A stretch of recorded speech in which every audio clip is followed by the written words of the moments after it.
All right, welcome to the Sae Bae cast number 190 with Mod West. Mod West, how are we doing this fine morning for me, afternoon for you? Oh yeah, I'm doing great. Yeah, having a day off, so just relaxing, playing some RuneScape. Just chilling. Oh, hell yeah. Oh, wait, so you're playing right now? What account type do you Uh, play? I play a nine. I was playing, but we have like an internal high scores, and I recently got very close to a very funny experience number, so I thought I'd just leave it there, so that I could get sent around today. Oh, I was at nice. 60. I was at 66 mil XP, so I was like, I can get all sixes for this. That'll scare everyone. Nice. So do you guys like is there somebody on the team that's like sweatier than the rest? Or do you guys are you guys all pretty much the same like gamer status? Yeah, there's definitely some people that really put the time in.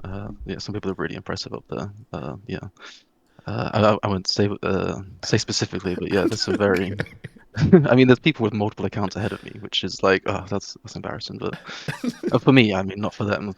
Props to them. Yeah, I've only just recently kind of gotten back into it. I've taken a bit of a break. I've only really been playing leagues for the past few years, Mm. but there was we had a new manager join a few years back, and his accounts caught up with me in that time. So I thought I'd quickly get back into it so I can bridge that gap a little bit more.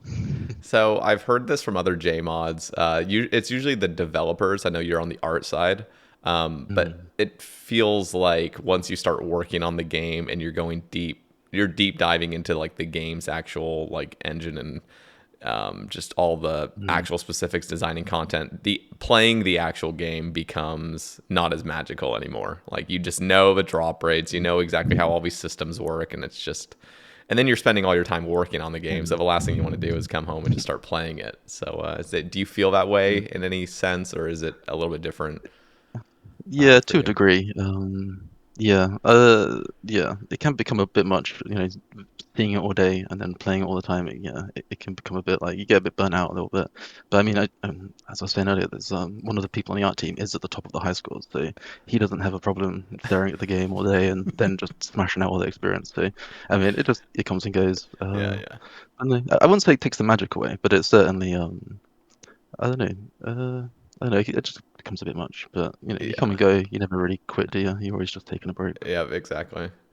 Okay, so let's get a little bit more of an introduction of who you are and when you started at Jagex. So, Hmm. yeah, Yes. just take it away. Yeah, sure. So, yeah, as you said, I'm on the art team. I joined back in May of 2016. So, God, that was like well over 8 years ago at this point. Um, yeah, I mean, initially, when I was coming through university and just going into the industry, I always wanted to work for Jagex. Even before Old School came out, I was very much like, I was a big player back in the day. Played back. I think I started in October 2004. So yeah, 20 years. Went through university thinking I was going to be like design programming sort of thing, but I spent a lot of my time doing a lot of my own artwork. I was always quite into art when I was younger, and I would always just make my own graphics. It was very dev graphics in a way, but I became quite good at that. And then when I came to the end of my course, I've been playing a lot of old school, and I was like, oh, there's actually an opening on the for an artist, and I think I could do that. It's low poly. I really like doing low poly stuff, so let's give it a go. And yeah, been doing it for 8 years now. Do you think it's helped you, like having played the game back then, like recognizing really Mm. the old school style and being able to kind of maintain that? Yeah, yeah, definitely. I mean, as it happened, my favorite time in old school was during 2007. That was when all my friends were playing it, or going quite, okay, it would be like low to mid level nowadays, but it seemed quite high level at the time, Hmm. and it was just yeah, it's such a great time, and like some of the updates they're doing, especially some of the area reworks they were doing in 2007, I really quite liked. Like, I do have a soft spot for the early 2004 graphics, those original assets that were sort of taken from classic into RuneScape 2. They definitely very very iconic. Yeah. But some of the reworks they were doing, yeah, that was just like my thing. And when I came in, I was like, it's 2007 Scape. I wanna embody that era of RuneScape. So, things like Varrock and Remington, they sort of like they sort of bring more character into those areas, and I really enjoyed that. They just felt full of character and a bit more recognizable. Is And yeah, that's just yeah. are there any like aspect? Obviously, I just have so many questions regarding art because I have my like nitpicks when it comes to this game. There's like little things that I'm like, "Ah, why does this look like this? Um, do you have any standout things that maybe like old graphics that you're like that just looks so jarring or so out of place? Because as you said, I mean, when they went to RS2, I mean, all the classic graphics, it's not all of them were eliminated. I mean, we still, even to this day, we still have a few of those chunky doors left that are just so Yeah. ancient. Yeah, the move from like mostly using textures for assets to then going to more of a polycolor Hmm. sort of vertex color sort of look. It was a big change, but I think it ages a little bit better. Some of that old texture stuff, it feels a lot more dated and kind of not in a good way, in a sort of, oh, that looks a bit naff. Um, any standout pieces? I don't know. I don't really think so. Obviously, there's always the debates about whether we should revert like the dragons, right? Because the new dragons aren't as Mm. iconic as the original dragons. Same with like demons as well. And those original models do hold a soft spot in my heart because I remember fighting those at a young age. But people don't tend to talk about the other creatures that were updated around then. Things like the cows and the bears. I think those were a bit underwhelming. The original assets, that is. I Mm. think one that sort of fits into that category is the mammoths. They were made back in 2007, but they were never actually put into the game. And then I think when it came to some early 2013, 2014 content, they found these unused assets and thought, oh, we can chuck these in the wilderness. I would say those need a bit of an anatomy check. Sorry, an anatomy check because the eyes are like on the neck, the arms are like also connected to the neck. There's a lot going on there. I wouldn't change it too much, just fixing the anatomy and giving it more of a this is a mammoth. It's not someone what someone thought a mammoth looked like and just sort of went with it. Uh, I'm yeah, just taking that's a look at it right now. Holy crap. yeah, Yeah. it's a bit clunky. Yeah. But I mean, at this point, it's been in the game for like 10 years, so I mean, it's iconic at this point. It literally looks like something you make out of clay as like a 5-year-old. Exactly. That's Yeah. awesome. Yeah, yeah. There's some things though that like as soon as you see it, like you can't change it. And the player Mm. base, we get so attached to certain things, even if it's bad, we Yeah. get attached to it, and we're like, do not change it. Yeah, that nostalgia goggles sort of settle in. You're like, that's my baby. Don't Yeah, change. Don't take it yeah. away from me. And even if it has nothing to do with nostalgia, even if it's something that honestly nobody even recognized was in the game, but then they recognize and they're like, "Oh, we changed it," and you had no Mm, idea that it was even changed. But just the simple fact that something was changed makes us mm. upset, which is really Yeah, weird. there's a very sort of an originalist look at things where it's like if it's not the original, it's not good. It has to be whatever you put in the first time, that's it. No Yeah, changes, please. yeah. Oh my god. And what's even kind of funnier on that same like branch is just the idea that like you could come out with some like pretty much anything you ever come out with is instantly seen as new scape, easy scape, or whatever. Not even easy scape, but just like this is new. This isn't what the Mm, game was designed for. But as soon, I don't know at what point, like how much time needs to pass before we just accept it that it's part of the game. But it is weird because mm, technically every single update is a new thing that comes into the game that we all should have a mm. problem with. But then eventually we hit a point where like, no, no, no, no, you can't touch it anymore because that was the original like design of it. So it is odd. Yeah. I mean, it becomes hard rationalizing making those changes as well. Obviously we have changed things and we do it very sparingly and we do it very particularly. But yeah, for the most part, I mean, we don't really have the time to do it. We're so busy. We kind of need to, focus on the next big project. Hmm. So when we do go back and look at things that we might want to change, it's very much we do it very carefully and we think about it and talk about it quite a lot. We don't just make rash decisions. Well, not anymore. Yeah. I needed to bring up my own um, problem with the Oh graphics, yeah, and those are the Camelot Knights. They look so weird. Like they just yeah. what was I that mean, exactly? Was honestly, that like the new? Was that like going from like 2008 ish? Like the starting to make these yeah. new graphics? So yeah, I think they came in with King's Ransom, and Yeah. at the time, it was very clear that the in the background they were working on the 2008 HD update, and that was like, I guess they were doing like a little test It's like, what do they think of these new character models? What do the players think? Hmm. Honestly, at the time, I can't remember what people thought or if people even noticed. I imagine they probably did because they do. Yeah, they are quite different. It was the same thing with the Varrock guards. They used the similar sort of Yeah, I'm not a fan of bird that. model.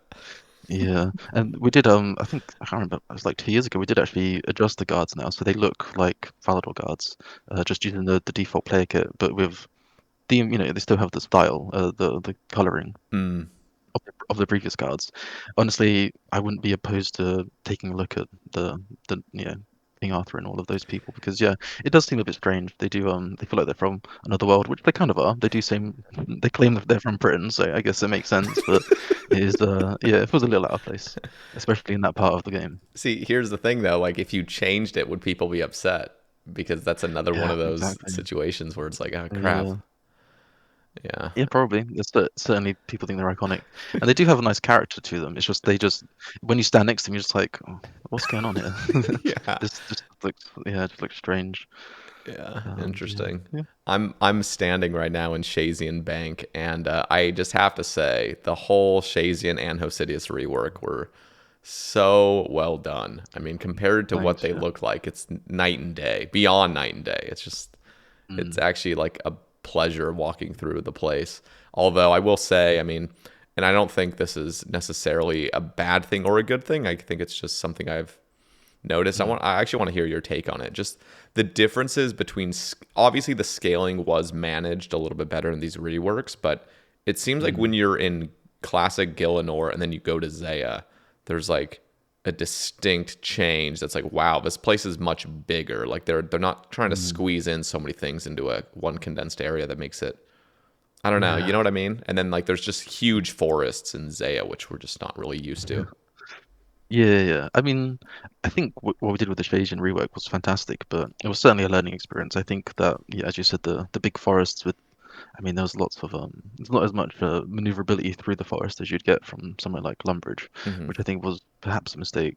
The scale of there though, I think you covered it. I think you chat to Matt K at the beginning of the year. He did mention how he got the scale wrong. When he was drawing the map. He made it twice as big as he was expecting to, which then made for a problem. Now we've got to fill all this space. Uh, More and I mean tithe they did. farms. Yeah, exactly. That original Tithe farm, my God. I mean, I wasn't on the team when Zay initially went out, but just as I got the job, Gentle Tractor posted his rework of Zeah, and I was like, oh my God, that you can instantly see that that's old school right there. The way he's laid the map out, the way he's put that spacing between the towns, he's just created that breathing room for expansion, right? Everything was almost filled with the original Zeah. There was just lots of duplicated buildings, massive greenhouse to just take up as much space as possible, and it didn't really leave much character or space to add little things in between. Hmm. And I think that's the thing we can actually add things into Krend quite simply because there is that space there, which is nice. I don't think we'll be doing crazy amounts of additions to like Shasian and Assidious at this point, but if we ever wanted to, we could slot something in if that was the case. And obviously, at Yeah. some point, I want to get to the other three houses, but Yes. that's certainly on the back burner at the moment. No, I mean I think Cosidius and Shazian are just absolutely phenomenal. They're really Mm, really well done. Um, thanks. I do think, yeah, obviously those last three houses up on the north definitely need to be Mm, looked at, obviously. But what do yeah. you? So I believe Gentle Tractor's vision of Lovakang was to be like an underground dwarf thing. I think you guys already Mm, did that with Cam yeah. Torum, so I wonder if you're going to go down that Mm. same route. Yeah, I loved what he did. Because yeah, obviously his original one kind of just tried to fix what was already there, but then he did a sort of a reimagining again where he took a lot of Lothar and put it underground, and God, that made even more open space in that part, which makes sense. It's mountainous. You kind of expect there to be a little bit of breathing room. Hmm. Uh, And yeah, I mean, I think after he did that, it was just after a game jam that I'd spent doing like a small Piscarius grey box with a bunch of other devs, and I was sort of in the mood already, so I quickly grey boxed the underground part of what he created with Lidocaine.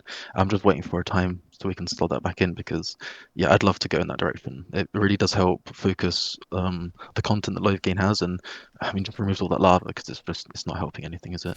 And it's just kind of it's just getting in the way, Yeah. and it doesn't look great. But yeah, hopefully one day. Yeah, okay. So is there any plan for it, or are you guys just kind of like busy with other things and Yeah, just whenever it happens, it happens? I mean, my initial plan was to hopefully get through all of Kourend before we move to Varlamore. Mm, But it's effectively making it from scratch, right? There yeah. is a lot of time investment into doing those reworks, and it's usually best to like pair it with a bit of content. So with Histidius, it was initially planned to go with the Kepos lowlands, but it couldn't fit in the end. So once we released Kepos lowlands, I just spent like a month or so just working through the Histidius one. But then when it came to A Kingdom Divided, it seemed like a good time to tackle the Shasian area, as those two were the sort of main offenders. They yeah, they kind of just they were a bit wasteful with the space, so trying to Yeah. make a better use of that was kind of my main goal, and that yeah obviously turned out really well. Hopefully one day we'll be able to pair it with another bit of content. I know there is plans obviously to do more current quests. Potentially when we go there, it might be a good thing to pair it with. Although I mean at that point we might also be I mean, we've got some Varlamore stuff to get through first, and there's other projects in years to come that are coming our way. So Yep. I don't have a timeline, but hopefully it gets in there soon. But we'll It's see how it goes. yeah. I'm looking forward to, however mmany years from now, just seeing the fully completed Zeah with no black Mm. boxes, and it's just fully beautiful, and oh my god, that's gonna look nice. Do Yeah, you I mean we're ever getting close. do you ever get like a little, I don't know, rest or not even restless, but just like a little impatient with the way things go? Like, do you ever feel like you would want to work on something else, but you're obviously you have deadlines with other things, and there's other huge projects to work on? Do you ever feel like a little impatient, like, oh, we should really get to this? That'd be cool. I mean a little bit, but I mean I've been looking forward to get to work on Varlamore for years now. I think when I first Mm-hmm. did that, the not the original Fastidious or Shayson rework, but just like the sort of initial tidy up we did of Kourend, like the edges and just I think we added the woodland and the sort of northern areas around Wintertod. They gave us an opportunity to just fix up a little things.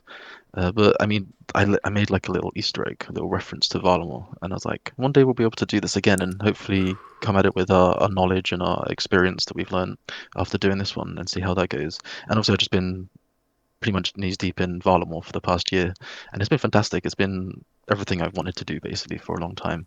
So I'm not really restless to get to other things because I know we're working on great things. It's not like Yeah. we should be doing this instead. It's like we can get to that eventually. It's just not the highest priority right now. Mm-hmm. It will, at one point there might be a little gap and we can be like, oh, let's just slot this in. But yeah, it's just the way it goes. Over the past few years, we've had a lot of very big things all sort of coming to a head at the same time. So I wouldn't want to try and push like nice to haves that, I personally think are important in when there's just so many important things happening. Mm-hmm.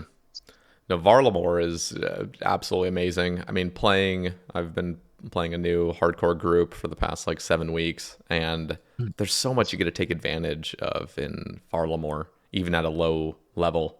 And the whole place is just gorgeous. And then obviously seeing the Summer Summit just last week, seeing Varlamore Part 2 and the little hints of Part 3. I mean, Part 2 looks absolutely gorgeous too. I really am Mm. hoping that all those vineyards are going to have some nice use potentially with Wines of Zami, making it a little bit more convenient. That's what I'm like crossing my fingers for. We'll see. But everything there just looks Mm. gorgeous. Yeah, I mean it's a massive team effort. I'm just so impressed by with the how the team's grown and evolved over the past few years. It certainly wouldn't have been possible back in the day. I Hmm. mean, it kind of puts into perspective how much work Mod Ghost and Mod Alfred took on to do the original Quend, because I think it was the sort of area that they were mapping is similar to the area we mapped with Varlamore Batch One, but the difference was we had like 5x the people. So yeah, I can only imagine how much how much extra time that Mod Ghost was putting in for that. It was yeah, he's a machine. Yeah. It's been great working with him. He's great role model. Yeah, he did a lot of work back then. Um, Yeah. okay, so let's talk a little bit about well, one of the things that I'm curious of, because the community, no matter what you guys do, there's gonna be a loud, small part of the community that just gets pissed off at everything that is art related, and it's pretty much no matter, even if you were to try to do what they say, you'd still fail most likely because they're just never going to be satisfied. So Mm. I'm curious how you guys get around that. Plus, I also want to say I think it's recognized as well in the wider community how in line the graphics have been lately, especially when I look at the Varlamore armors. I mean, they're new, they're modern, but they still fit that old school vibe. There's nothing too out of place. I feel like there were a few stark examples of like, oh no, what is this? But the, Yeah. I think, and the biggest one I just have to say it is the Dragonstone armor. Yeah, that's probably one of the biggest missteps I've ever made, to be honest. I wish I could have changed it after it went live. I was like, look, the players are not liking this, and I was like, I don't know who the CM was at the time. But Gambit, I yeah, think. Yeah, I think it was Gambit. I was like, hey, Gambit, we need to change this. We need to poll it. We need to ask the players. We need to go through it. I was like, no, they hate it. Let's just change it. Like, there's clearly something we need to do, and it got caught up in the weeds, and now it's just still there, you and it's can't change it now. embarrassing. Now it's ingrained in the game. Yeah, And yeah, it was definitely the worst asset I've made, but yeah, I just hopefully we can get to that at some point. Yeah. I mean, again, it's kind of like eventually so much time passes, it becomes charming. Um, I mean, it Yeah, is, that's and the it's thing. rare armor, so it's like for my Iron Man, like going for that armor set is just super cool. It's a super long grind, and I actually see the pieces as like really rare. It's just like however much prestige you put on it as a Mm, community. It's like we see that as very prestigious armor in the Iron Man community. But mm, yeah, so like how do you handle the community's potential backlash on things? Do you just have to kind of like let it run off your back and just be like, you know what, we got to move on, it's all right? Like how do you handle that? And then how do you think you guys are doing in terms of like creating what the old school community feels like is good in more recent history, like with Varlamore? How like I feel like most people are very satisfied with the way armors look and stuff like that. Yeah, yeah, definitely. I mean, in the early days, obviously, spent a lot of time on Twitter, feeding back with the players directly, which you got to learn to like read between the lines. When they say, "Oh, I hate this," you got to really figure out, well, what about it? Do they actually hate? Is it something specific? Are they just angry today and something else happened and now they're just sort of taking out on me because I just posted? You got to really figure out what they're really saying. You can't take it too personally. At the end of the day, they're passionate. They're just telling you that they're not a fan. At the end of the day, you can't please them all, but you can at least try and please as many as possible. I think you got to be a little bit strong to sort of take that feedback from the players, but I mean it's important. You can't ignore it, right? Hmm. That's kind of how the game succeeded for so long. I would say in recent years, as the team's gotten larger, having that sort of like feedbacking amongst the team instead of like being too reliant on that player feedback for graphics is a lot. It's quite important because you can't really come to like a super majority agreement on what is the correct visuals, right? Hmm. It can't really be something that's done by like mass committee. You gotta find some people that you trust who are trying to embody the style of the game that is seen throughout most of the game. Like we can't be doing something that doesn't look like other parts of the game because I mean, especially with armor, you can wear armor anywhere. You can take the armor to Lumbridge. Does it still look good when you're walking around Lumbridge? Does it seem out of place? You gotta really hone it in and really think about not just where this is being, what it looks like, where it's being weared, but also like how is this going to affect the future? What are we going to be able to make like, are we going to be able to make gear that looks cooler than this? Are we gonna, it's a big balancing act, and it takes a lot of thought. Um, I would say I've noticed over at least the past, I'd say like 4 years, things have really taken a turn. I think we've really figured it out. There are some things that still get a lot of feedback on. I think it's mostly down to like, player kit, especially best in slot. It's what people are going to be wearing Yeah. from now on, so they're going to have so much more of an opinion based on it. But it's very rarely we get really any sort of negative feedback about other parts. Like the environment, the bosses, these things people just love. I mean, there have been in the past, obviously, some missteps, and we've learned from those, and we try to not make the same mistakes again. Hmm. I just don't think you're ever going to be able to release an armor with like perfect response. There's going to be someone who has a problem with it, and you just got to accept that. At some point, you got to figure out where the line is. Like, okay, there's a few people here that are annoyed, but on the whole, people are happy. And I mean, it's up to the art team to figure that out, but it's also the CM team. They do a great job, like, taking collating all the what the players are saying and bringing it back to us. Like, is this actually a problem, or is it just some loud people? And Hmm. it's a tough decision to make. We got to make those decisions lightly, not make them lightly. And it's just a learning process. After years of doing it, you sort of get like a read on it, basically. Yeah. Problem with maxed gear, like the best in slot stuff, that is the stuff where you Mm. have the sweats of the sweats that are playing this game, 14 hours a day. They're going to be the ones that are the most passionate, and they're going to be wearing Mm. this stuff permanently. And yeah, Exactly. that is impossible to navigate, I feel like, no matter Mm. what you do. So I feel like if you make something, I'm trying to think, obviously Blood Torva, I think that was Mod Soften, Mm. right? X Mod Mhm. Soften. Right. She left, right? I'm Yeah, just yeah, making okay. I'm yeah, just making sure. yes. Um, yeah, like obviously the Blood Torva. I feel like across the board, people were just super stoked about it. So I Mhm. feel. Yeah. Do you ever feel like that's the way to go about it? Is to like almost tease something that's not in the game and get players' perceptions on it. Like, oh, this is just something I'm just making in my free time. What do you guys think? And then if it's Uh, like a positive yeah. perception, then bring it into the game because that'll be like much better. Like, have you ever thought about that?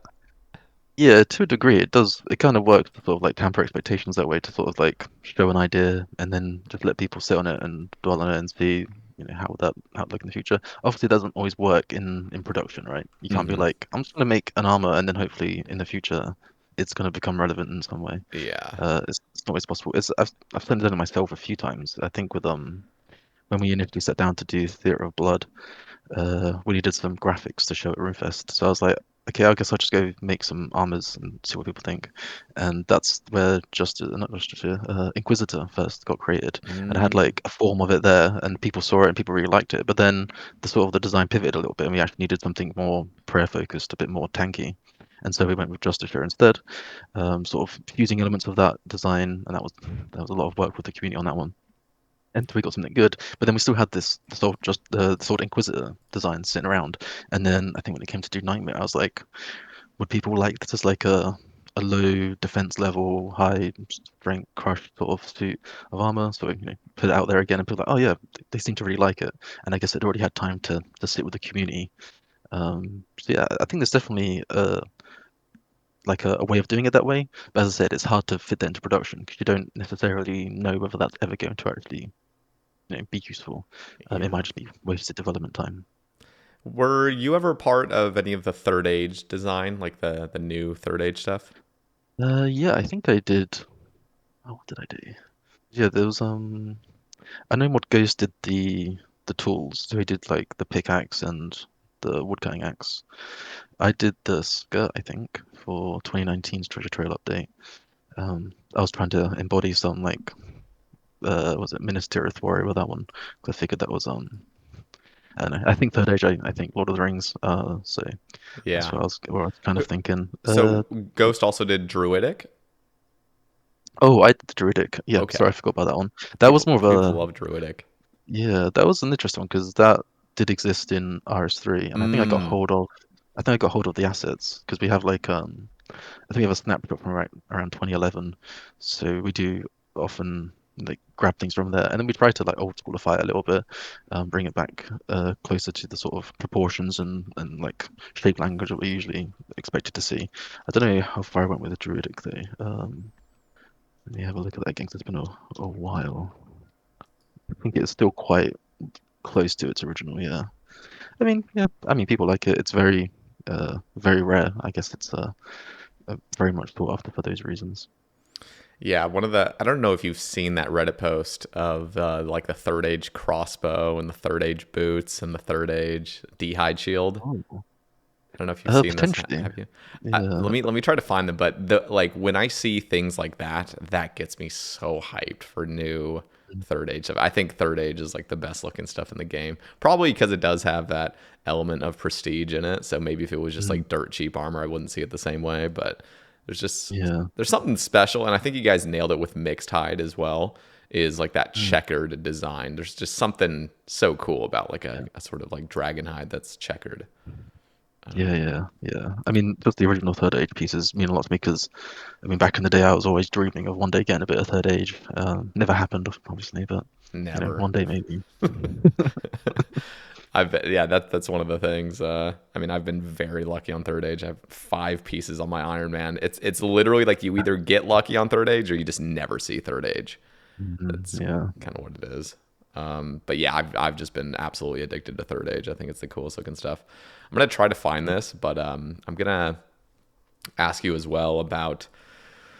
So are you like who exactly are you the one that kind of leads the art team? Is there a leader, or is it just kind of like you're all on equal footing and you're all kind of like help each other out? Like how does that all work in the team? Yeah, so we have a manager who effectively runs the day-to-day business, Mm, production, management, that sort of stuff.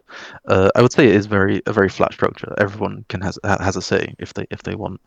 We don't obviously some people might have a bit more of a say because they've been around a bit longer, have a bit more experience. But for the most part, if someone says something, we're gonna really take that and go with it. We have like art reviews and a sort of an art review Slack channel where we sort of post up whips and finished work, and everyone has the opportunity to give sort of feedback and make sure that we're doing it all consistently the same way, and everything's tidy and neat and on style. So yeah, it's definitely like I'd say it's definitely more of a flat structure. We don't try to use job titles or seniority in a way of forcing someone's opinion in. mm, that's good. Okay, I want to link you this really quick. You can open it up. Go for it. This is the I saw this years ago. This is 5 years ago. That's crazy. But yeah, this whole like So, Third Age range boots, shield, and crossbow design, I'm just obsessed with. ah, yeah, Maxi Max. I have seen this actually. Yeah, I remember this being posted now. Yeah, I like Maxi Max. I think that I've actually adapted a lot of his work for, I think the previous, well, it's quite a while since we did a last Treasure Trail update. I think it was 2019 now, so it's been a good 5 years. But yeah, a few of his designs got in already. But yeah, I do like these. These are sick. I love how he's used like yeah, sort of the triangulation to sort of give that texture. It's very Yeah, nice. it looks so nice. One of like the Third Age range top is definitely like one of my favorite pieces of all time. Mm. Just it looks so clean, and it looks. I wonder, when you're thinking of design, do you ever? Because I'm not an artist, so I see something and I'm like, oh, that looks good, but I don't actually know why it looks good necessarily. There's something really cool about like the mismatch of like shoulder weight. I think like obviously the BCP Yeah, nailed that kind yeah, of look where classic. it's not perfectly symmetrical. Do you understand why that looks good in some situations and why not? Like, do you have like the technical reasons why certain things just look good when they're imbalanced or just asymmetrical? Yeah, I mean, I mean, silhouette obviously is a big important thing. How does what sort of shape is it doing? You don't want too much noise around the silhouette. It's going to start looking a little bit confusing and, just hard to read. I think the BCP really rides that line really nicely with its, obviously that one big shoulder with all the spikes, and Hmm. then there's a bit more noise around the wrists with those sort of big pauldrons, I guess. It's all about balance, creating those sort of focal areas and those rest areas. Uh, you don't want it to like for like a single item. You don't want that item to be taking too much attention. You want it to sort of fit with the rest of the outfit or whatever they're wearing. If something's too loud, it's gonna be really distracting. I think you can see that with a lot of cosmetics from like not treasures like holiday events. We have gone maybe a bit too far with some of those, and they do come across a bit too gaudy and a bit too out there. So yeah, we do try to make sure we're riding that line between sort of clean but cool, but also with that that sort of that element that just gives it a little bit of wow. So like the shoulders on the BCP is like the perfect example of that. So I'm just gonna link this just so you have a just right there in front of you. But when okay, so for some reason looking at the BCP now, I'm trying to imagine if you were to pull something like this, a BCP, into the game right now, do you think the players would be happy with something like this if we had never seen a BCP before? I'm just thinking because Mm, right now when I look at it, it actually looks a bit jarring. Like it looks like the shoulder's huge. yeah, I mean, like yeah, way overdone. But the thing is, we all love it because we've just grown up with it and it has that nostalgia yeah, factor. Um, yeah. I think yeah, if we were to approach this now, we probably wouldn't have made the shoulder so big because yeah, you're right. People might be a bit opposed to that initially. Obviously, seeing it in context, it's kind of it works with the rest of the armor because it the does. rest of the armor is so like the tacits are so toned down. Hmm. It really does have that core bit, and also it's tied to the boss as well. People, True. um, the boss is wearing it. I guess the boss wouldn't have to exist as well for people to understand that specifically. I think people would maybe be a bit slow on it, but I think for the most part, it does have that rule of cool where it's kind of like that shoulder, just like yeah, okay, people are gonna want to wear that. Yeah, no, it's such an iconic piece. It looks so good. Full Bandos. I mean, Mm, there's a part of me. I mean, I don't know what your overall. It's not like it matters either way, but like my overall thoughts on Torva is like I think visually it's just a downgrade from Bandos, and I think a lot of people maybe thought that originally. Obviously, once the stats are in the game, you're just like, okay, Torva's better, and you just kind of end up yeah. getting used to it, and you're like, okay, this is just the better stuff. But man, I miss it when Bandos was the best in slot. It's just so Yeah. good looking. I mean, this is why we want that balance in terms of visual design because once you go really cool, it's very hard to then usurp that and do something cooler. I think it's the sort of this I don't want to say it's a mistake, but it's kind of what RuneScape 3 ended up doing, where they just kept one-upping everything. Where it's just like, how do you keep one-upping yourself? You're gonna run out of space eventually, and then you just have this confused like I don't want to call it a mess, but it is a bit messy. Like you don't really know if what someone's wearing is good or not. Like you're like, Yeah. oh, I guess that's something. Is it good? I don't know. It kind of it just dilutes it a little bit and makes it hard to make anything new. What is like the hardest project you had to work on when it came to potential, I don't know, just artistic block where like you just couldn't figure out how to make this look good? And what was like probably the easiest thing that you had where just everything came naturally and just everything came together really nicely? Is there a certain piece of armor, a certain piece of scenery or something, just some project you worked on where it was like the worst, but and then there's one that's also like the best that you worked on, do you think? Um, I would say my worst one was so. I mean, in the early days, we were very much, and it's still the case to a degree. But as the team's gotten larger, people have started to fill more niche roles in the sort of art.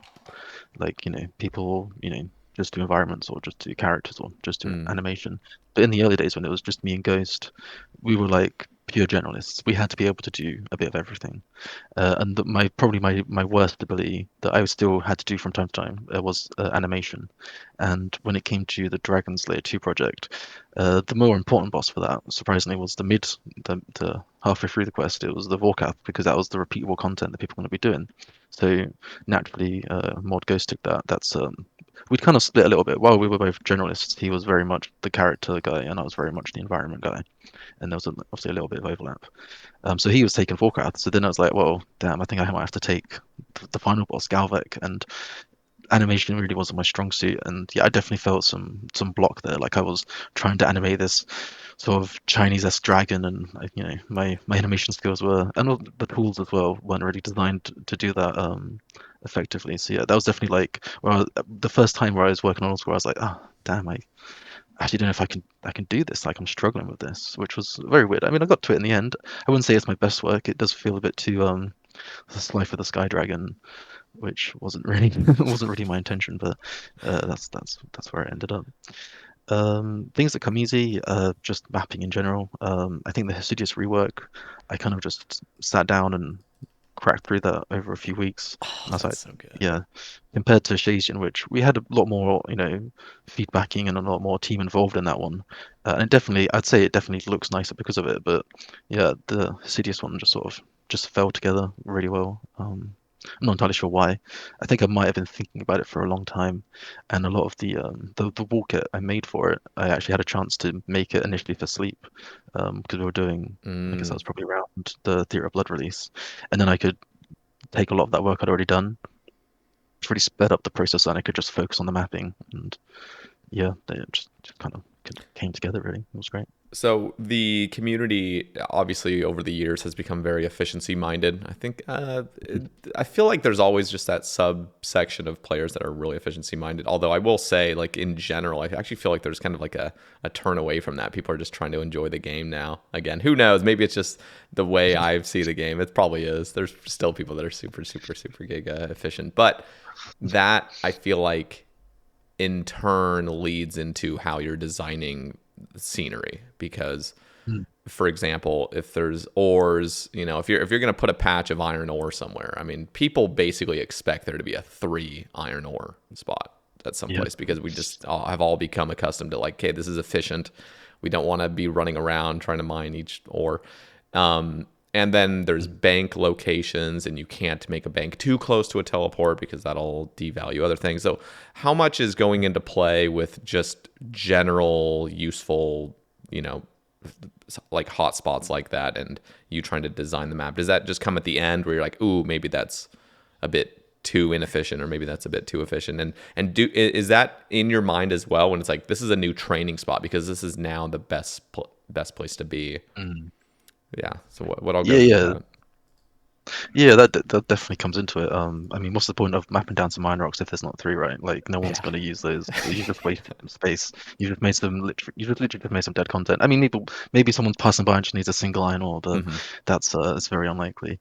I mean, it comes naturally throughout production, really. When it comes to like teleport locations, we definitely have to think about, yeah, we don't want to devalue any existing teleport locations. Um, Obviously, that's like a big overlap between both art and design with that one. When they're like, we need to find some locations for teleports and stuff. I mean, I don't think we're ever gonna, the current, best ones like Crafting Guild.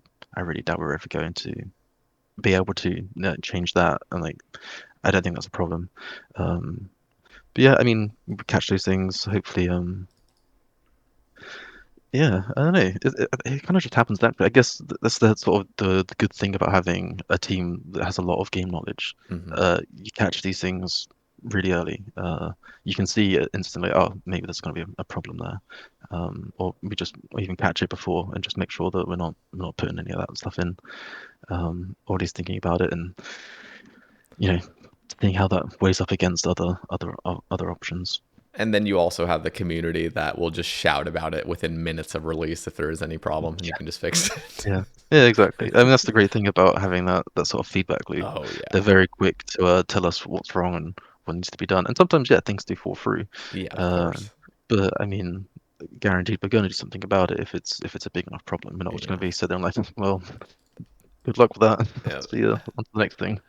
Now, honestly, I think just understanding how much nuance there is to this game, because again, like it's easy to become jaded. Like I was pretty jaded. I feel like I still am in ways, but I definitely have like broadened my perspective on the game playing a new account again because I was playing a maxed iron for years and years, and you only see the game through one lens, and it's just like, okay, what Mhm. is the most efficient thing? What's all these end game stuff? Like how do you get here the fastest? And it's so much different when you start seeing the game in like the early game stages and the mid game stages and things like that. So I feel like trying to have all this nuance when it comes to designing places and just, I mean, every update affects every other update too. I mean, it's just, you guys have to appeal to so many communities, the PK community, the PVMers, the role players, there's so many people, the skillers. I mean,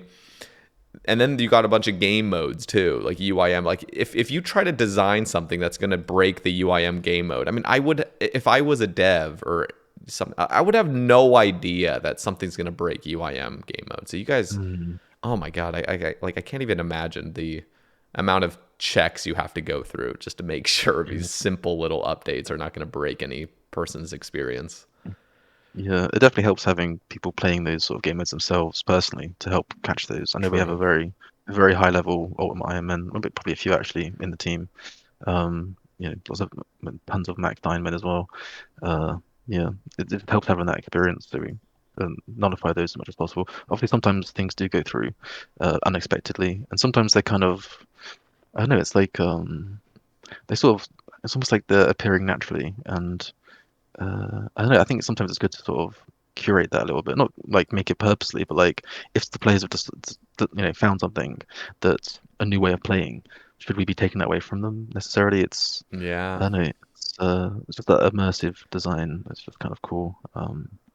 You can never really think about every little element of how it's all interacting. There's always going to be those very niche things meeting, and you're like, oh, that's interesting. No one probably expected those two things to collide, and yeah, it's kind of cool. I don't know. It's a very I kind of like it when I see those personally. Of course, if it's too broken, then we probably should do something about it. But if it's just kind of like if it's small, I think it's nice. Yeah. One thing I wanted to ask you about is Zeah Favor. That has been completely removed, which is Yeah, like, thank goodness. yeah, Something that's always funny is like remembering certain things that used to be in this game, like just the absolute tediousness and like masochism of these updates. I mean, Zeah Favor, when it dropped, I mean, you could only do favor in one house at a time, and then if you tried to do another house, you would lose the favor in the previous one. That was obviously quickly adjusted, but oh my god, like you would have to mine before those quests came out. You'd have to mine sulfur for like 5 hours just to get 100%. Do you think that was a benefit to overall Zeah when you see it I mean removing? the faith Yeah, like removing. Oh yeah, removing favor. Do you think that was a benefit? Yeah, definitely. I mean, I don't think anyone's gonna miss, that sort of I think I did it in 2 leagues, I think, or maybe just 1 league where you're having to redo all that favor again. I was like, oh, this is horrific. I mean, it was funny how it changed over time because yeah, obviously on release it was definitely at its worst place, right? It was very antithetical to like the design philosophy of old school, right? The idea with RuneScape, you can kind of be whatever class you want. There Mm-hmm. is no like the idea of something you're doing one thing and it's making another thing bad. It's like that just feels horrific. No one wants that. No one wants to be like, okay, I'm gonna spend today grinding so I can do some rune crafting, and then I do another day of grinding some plows so I can do some farming. Like that's that's just yeah, it was a bit of a misstep. I think we've done the right thing by removing it. I Mm-hmm. think it maybe loses a little bit of that what made Zeah that bit more had that character, but I don't Yeah. think some of those methods are going to be missed. Like no one wants to plow fields, no one wants to be mining sulfur and digging saltpeter and all that. Especially not for like the rewards it was giving. Like maybe if there was actually more XP associated with those, maybe it wouldn't have felt like a waste of time. Mm-hmm. But yeah, it was not good. I think a good comparison is like the favor system in Kingdom Management.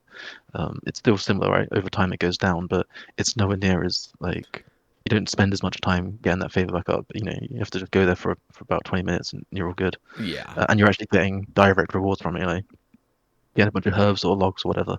So it feels a lot more of a time investment that's worth it. So yeah, I think that helped Zera a lot, removing those. I mean, it was like slowly reduced over time. I think it went through like 3 or 4 changes until it was like, okay, it's clearly not adding anything. It was just get rid of it.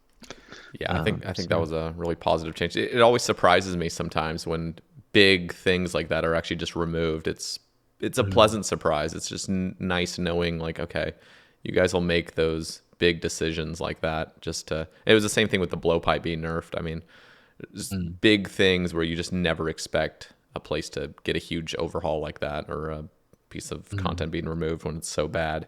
That was really pleasant. Yes. Um, I mean, uh, it yeah. suffered at the beginning, right? Because everyone had done it. It's like, oh, I've done it myself now. I don't care. I want everyone else to suffer. And I feel like, oh, we can't remove this now because no one wants us to remove it because they've already done it. And I guess it did take quite a few times to be like, are you sure you don't want us to remove this? And we'll ask again. But yeah, I'm glad it finally got to the stage of that. Yeah, it's an overall positive. I always wonder. Well, one like I almost think it would be cool to have some sort of a favor system with Zeah, but again, it doesn't need to be its separate tab. I think I don't know, just and it doesn't even have to be with Zeah. I just think that favor idea, like the concept of it's actually pretty cool. Trying to get favor with the citizens in a place or something like that. But yeah, the way you go about it, I don't know how you would go about it to make it feel fitting and not just a total nuisance.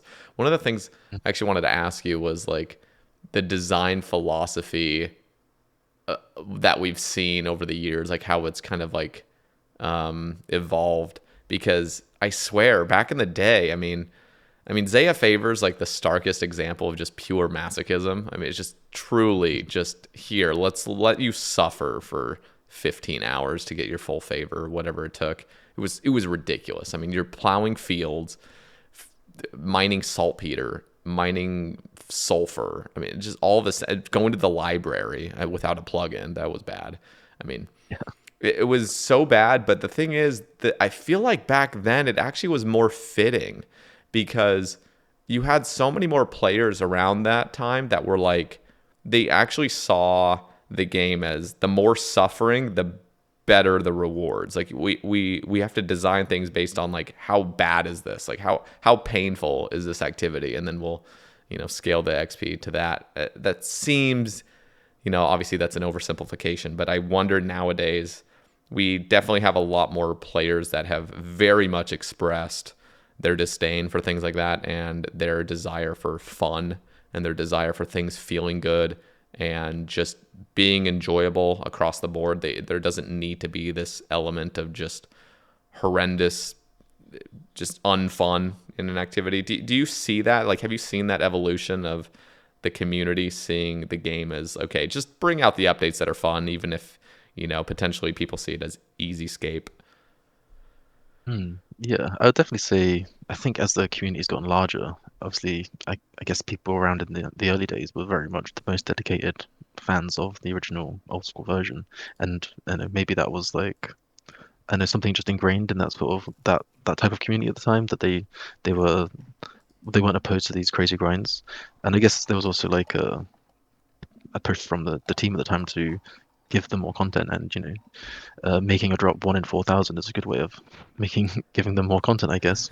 At least that's how it seemed at the time, but in retrospect, maybe not so much. Um, I think just having more opinions coming into it has really changed that. The team's getting larger, the community got larger. A lot more casual players that didn't like the idea of spending all that time doing those sort of tasks. And honestly, I think those sort of, I mean, obviously there is like a demand and a desire for, for those crazy grinds, but I think those should come from the player itself. They should be the ones making that decision to just do this one single method that's to get a certain thing, like the sort of area locked accounts, like Yes. trying to do something only in Mauritania. It's like, okay, that's kind of crazy. We would never force anyone to do that, but it's cool that people are doing that, and it became such a sensation. Yeah, I don't know. It's interesting. It's a balancing act, Yeah. and it's yeah, it's just yeah, and just yeah, getting more people involved and yeah. I mean, there's still definitely a desire for that in some cases, but yeah, I don't. Yeah, I think it's better to go fun over grind if we can, and let those grinds come naturally from the players. I agree. And obviously there's a balance, there's a balancing act to be performed, but Mm. I think the cool thing, I kind of see it honestly as like the enlightenment of the player base. I think we were all kind Mm. of living in the dark ages like 7, 8 years ago, 9 years ago.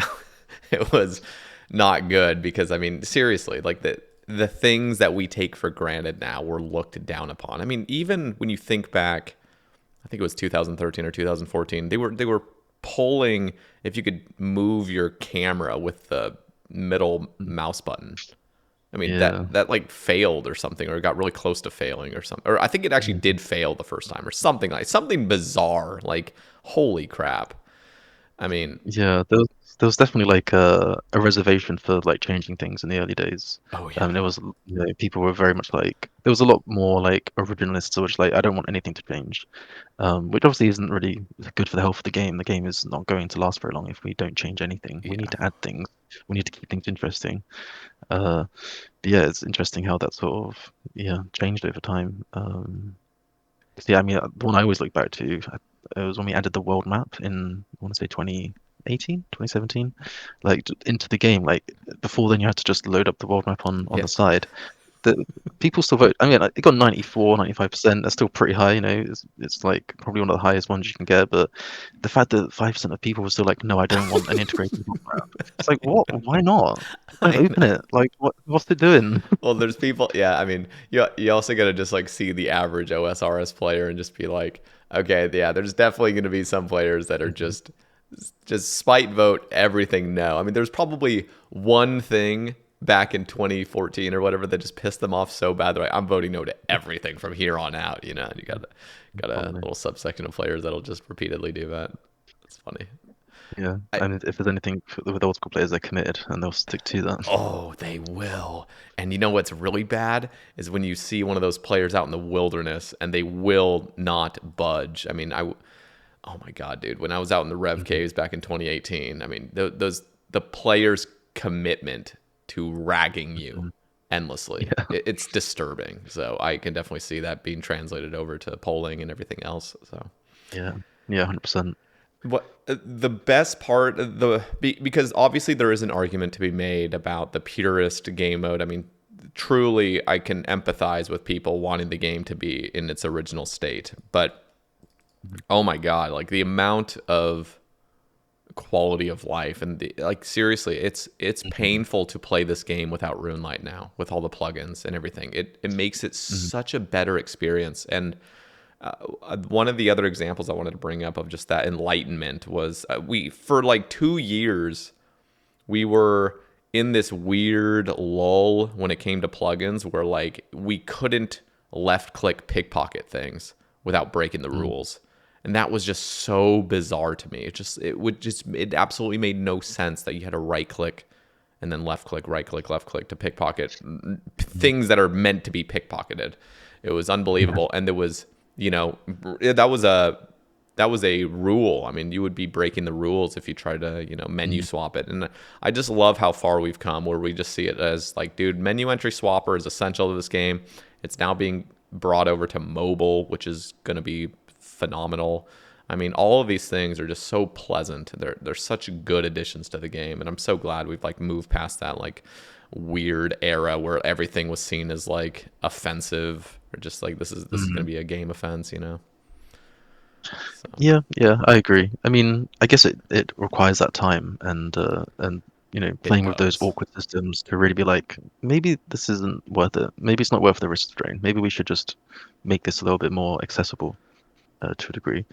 Um, That yeah, that actually is a good point you bring up, and I think I've actually recognized that the idea of like letting things take its course. You don't want to rush certain things. You want to just see how things play out over time, and I think you guys actually nail that quite well. You eventually get to things. Eventually, I mean, mm, sometimes I'd rather, and some players would want them to get done quicker, but ultimately, things do get resolved. It just takes its time, and I think that's a safer route.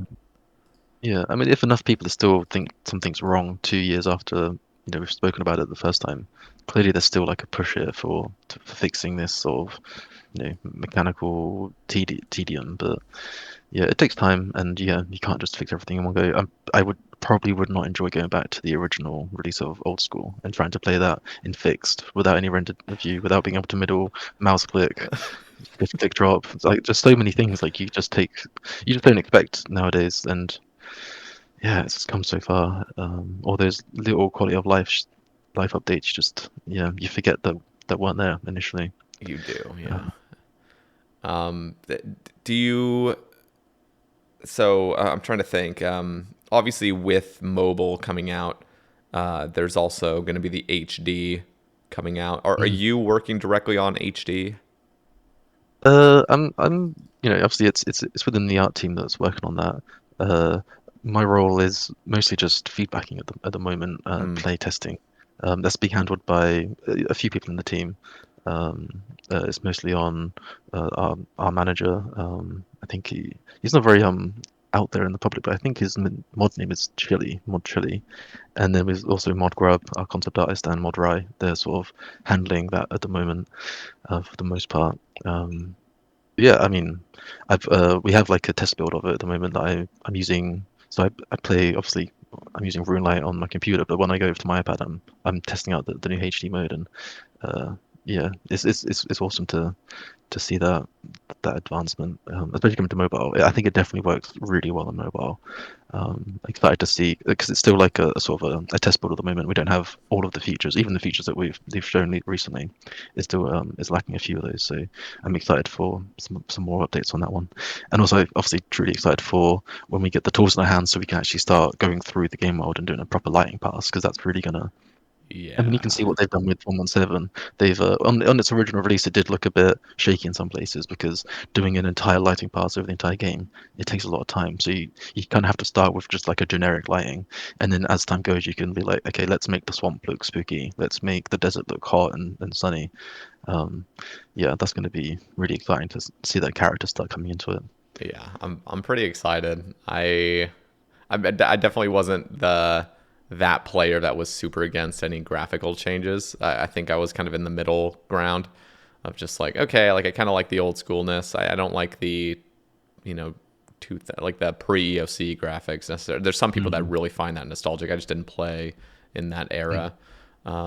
But I think the HD captures everything I want. I mean, it just still looks super old school, but you just got those really nice textures and shadowing, which looks yeah, amazing. What are your, yeah. I mean, yeah, go. like I was going to say, like back in the day, I did really enjoy the 2008 HD update. It meant to me a lot of the time because when I was younger, people would tell me that the game looked bad and I shouldn't be playing such an old-looking game. So it made it more presentable to my friends. But I Mm, still have I personally do have a more of a pre-2000, like 2008 preference. But I feel like what we've done here, I think the problem that one did is it did try to change a whole bunch of assets. It was like it tried to reauthor all the human kits. It added this sort of noise texture to everything which I don't really think holds up well over time. I think that sort of clean polycolor is much more iconic and it just feels more old school. And I think yeah, just adding those lighting, the atmospherics, doing something with water and point lights, it just adds so much atmosphere to an environment without actually changing anything. yeah. Um, yeah, it's just yeah, it's awesome.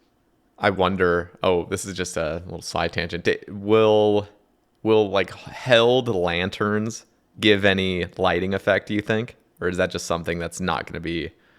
It's something that you guys can Uh, support. I just wonder if those will ever like little Yeah, I'm pretty lights that sure you're. once we've not got to the point light element of it yet, but I'm pretty sure we could put it on the player. I know RuneLite have put it on pets. You have Oh yeah, like true. uh like Hunlif and Zolcano. I think they kind of glow, which looks kind of cool. Having that on like lanterns would be awesome. And I mean that'd be so cool. Like going around like Mauritania with a lantern. I can just imagine Yes. how yeah, that's just such a good vibe. Yeah, that'd be, yeah. Actually, that's a good point you mentioned. Is the well, yeah, when 117 dropped, doing chambers in that really atmospheric vibe, and then Olm shooting out a magic attack, and you see the light shadow effect like hit you. That was Yeah. really cool. Yeah, So, yeah. Yeah, they it um, just adds so much dynamic to the scene. It makes things a lot more obvious as well, especially for the magic attack. Sometimes they can get a bit lost if we don't balance the colors right. But with lighting, it really elevates it. It really brings the attention to what you're doing rather than the what's in the distance. totally. One of the things I'm curious of is with sailing potentially coming out, the water across the game being Yeah. reworked. How do you feel about that? And is that coming out with the HD immediately before sailing, or is that something that's being held off? I guess that is coming into with HD, right? That just seems Yeah, yeah, appropriate. yeah. Yeah, we definitely need to solve the water both for HD as well as sailing. I mean, there is still a bit of a conversation we're having. So like, obviously we want the SD mode to look exactly like we're currently experiencing. We don't really want anything to change. However, SD water while sailing, it's a difficult one to solve, right? Because I mean, we can't just have a flat texture on the water. Hmm. It's just not gonna give the right effect. We've spoken about obviously having it slowly transition from the coast into the ocean, so it still kind of looks the same from close up. But if you would look out into the distance, you'd see something a bit more as you'd expect from not HD water, but something with waves, something with depth. Um, but yeah, I mean it's a complicated one. We're still sort of working through that original look. I don't know if we're going to replicate exactly what 1.7 HD currently has. I think that is more in line with what RS3 originally did. I don't know if we want. We're still discussing it really. Do we want it to be more polygonal in a way? Uh, do we want, there's so many questions, and getting that right is really going to set the scene both for HD and for sailing. Yeah. Yeah, yeah, What but there just there was something else that was talked about on the summer summit. I think it was the summer summit when they were talking about HD, with like rendering and the chunks and yes, things just feeling more um,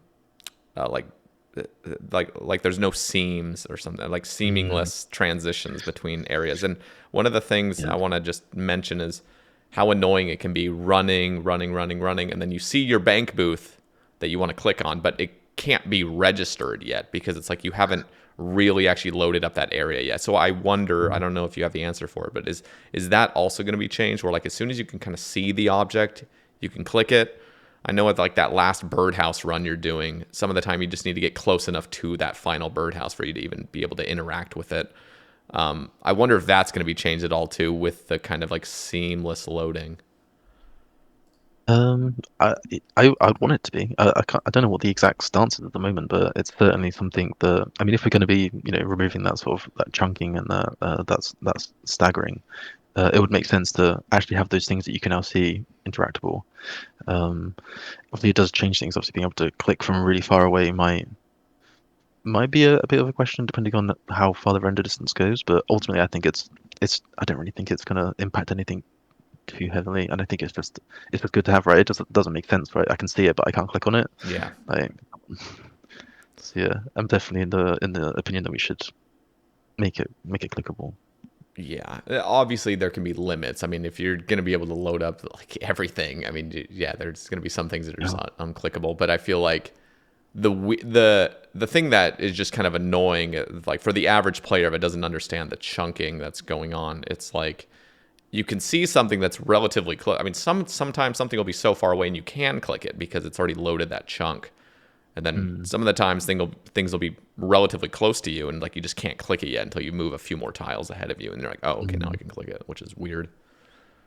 So yeah. I mean, it's just weird visually as well. It's just inconsistent. I think it's better for everyone if it all works. yeah, I'm looking forward to that. I'm looking forward to like everything that's just coming out. I feel like you guys as like the dev team as a whole, like the old school team as a whole, you guys have it figured out, I feel like, and things are just getting better and better and better. Yeah, the team's incredibly talented. Yeah. Yeah, always blown away by what everyone could do. We have people who are very skilled in certain aspects, and they can be trusted to do their part, and really it all comes together, and it's just so incredible. Always love a big content release. It's always fun watching people run around and enjoy what we've been working on over the past few months. So there's also a game jam project that's going to be pimping out our POHs a little bit more customization. Is Are you working on that by chance in any fashion? I did help out with the game jam a little bit. I helped set up some of the new themes. It was being led by Modjev, but she had quite a few Mm, people helping out with extra parts. I can't remember everyone who was involved, but yeah, it was good to see everyone come together. And there's even more plans as well to do some other cosmetic, well, maybe not cosmetics, but more options for hotspots if time permits. Definitely just adding more themes is like it's always a big win. People really like that level of customization. I think the two we showed off was one was for Varlamore. It seemed very fitting because we were working on it at the time, and then the other one was I think it was Mauritania, and I think there's also a demand for like wilderness one as well, which I think would be pretty metal. But yeah, I mean, I love doing playground house stuff. It's like perfect place to sort of really decorate your house, optimize it as much as possible, but while also making it look nice and pretty. yeah, it's really Um, nice. Yeah. One of Shout out my to Mod Ash for all those customizations it's too. Before having to like yeah. destroy everything Oh just to God. relay out your house again. Yeah, the house viewer is crazy. That is cracked. It So made it good. makes the customization so much better. I Yeah. think that came out with I think that was the first project, like the first sort of like proper environment project I worked on was the sort of 2016 POH Mm. uh, project. It was a good one. I look back at it, I think maybe I could have done some things a little bit better. Uh, but I think it worked out quite nicely. I liked some of those, the achievement gallery. Those I really liked what I did for that, but maybe some of those garden themes could have been a bit more fitting with our current themes because I don't think like the Zen garden really goes with anything, and even the Tsar as well feels a bit out of place. So Yeah. maybe Yeah. yeah, potentially getting some more themes that fit with those would be good. Yeah, I'm a huge fan of cosmetics in general. Obviously, there has to be limits. I feel like when it comes to, I know RS3, I think have just gone like out of control with. I don't play RS3, but I've heard there's like Mm. overrides for like everything, so you can just look like you're Yeah. a naked character with best in slot armor or something like that. Something like super bizarre. Mm. What's your stance personally on like how much how many cosmetic options we should have in the game? Do you have a certain stance in your head that's like, okay, with Beth and slots, maybe like, maybe we should just keep it as whatever that Beth and slot gear looks traditionally, and maybe one cosmetic that, can dye it if you've done an achievement. Like, what are your thoughts on that? And then also, what are your thoughts on like adding potential new clue scroll cosmetics? Because I know some people get concerned of the idea of like too many cosmetics filling into the game with no use. I personally love cosmetics, so you just shove as many as you want in because they're not affecting anybody. But yeah, do you Mm. do you have any like stances that you hold strongly to? Um, I like cosmetics personally. I think they're great. I think if they come into the game and they're being earned by playing the game, I think that's kind of the ideal, really. I don't think. I mean, obviously, there's a whole question around MTX and buying cosmetic items. And you could say like a cosmetic item isn't the worst thing in the world, right? It could be a lot worse. You could be buying experience or whatever. But I do think that takes away from the game.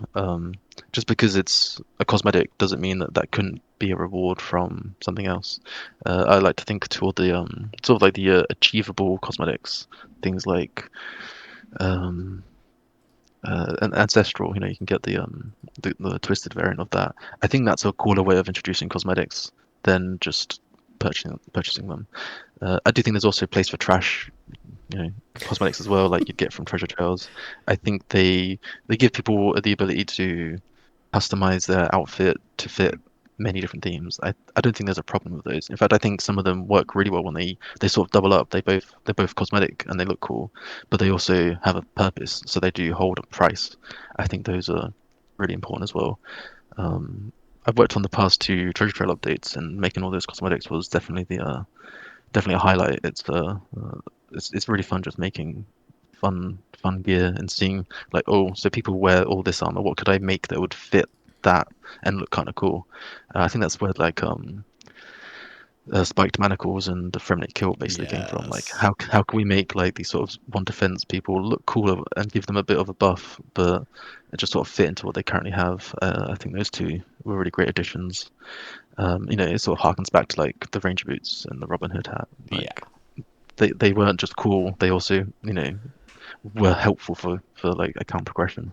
See, that's actually something I mentioned when I talked to Mod Arcane just a couple casts ago was if you got obviously we have collection log now, which kind of gatekeeps a little bit of just adding random stuff Mm. to the clue scrolls Yes. if there was an expansion.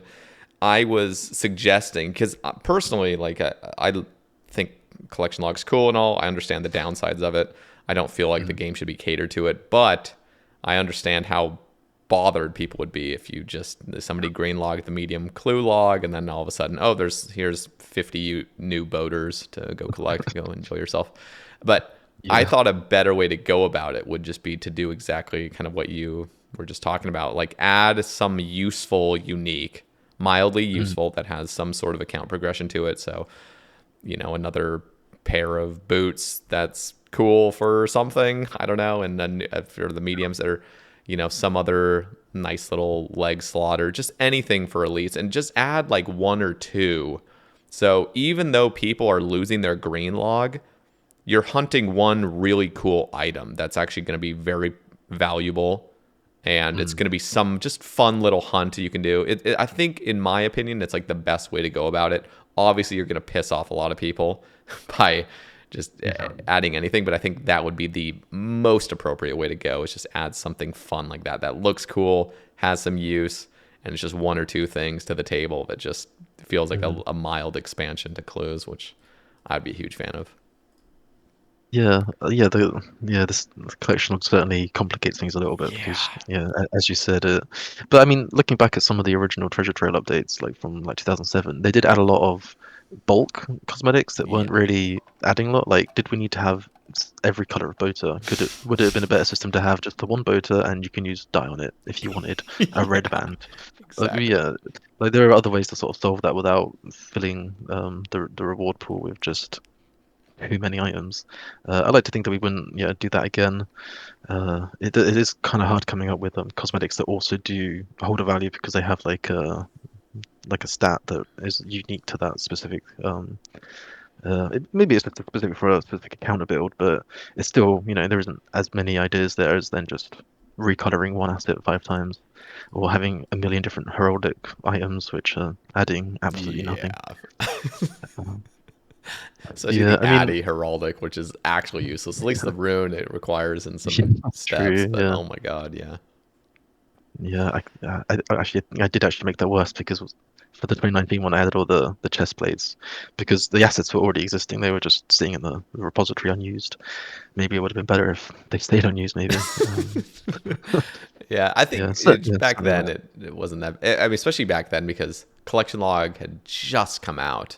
Because we're talking about the early Mm. 2019 Clue expansion, right? I think Yeah, Collection Log yeah, came out yeah, late 2018.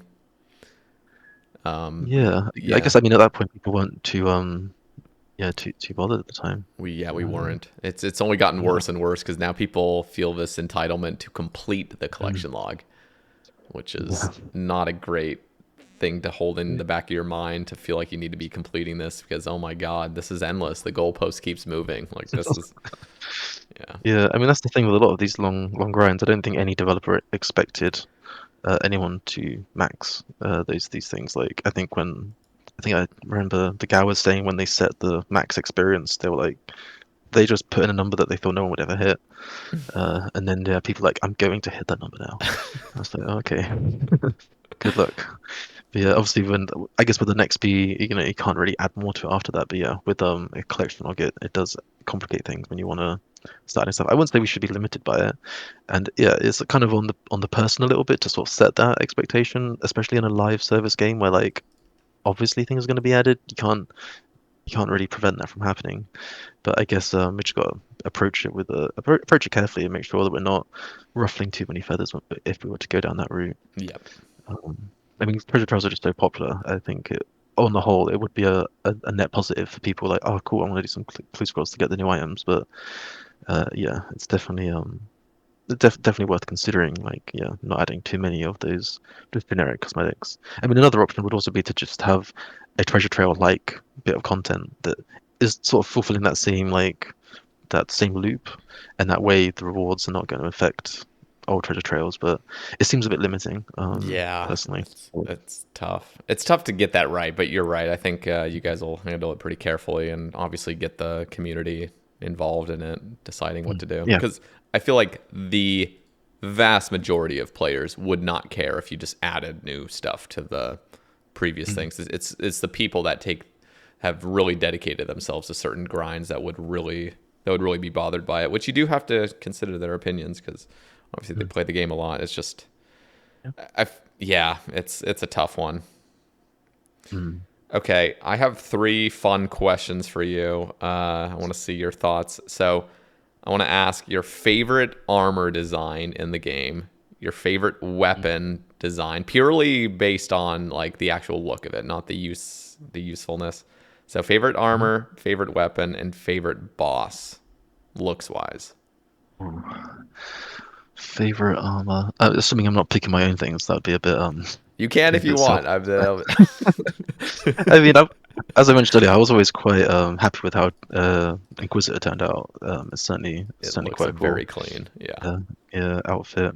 Um, I was really pleased with the Perilous Moon outfits. Those are all really nice, really thematic. I think Hmm. again taking like the armor that bosses are wearing and then putting it on yourself is just, I know it has that sort of Bandos feel, right? Where you're like, oh yeah, I'm getting Grardor's armor.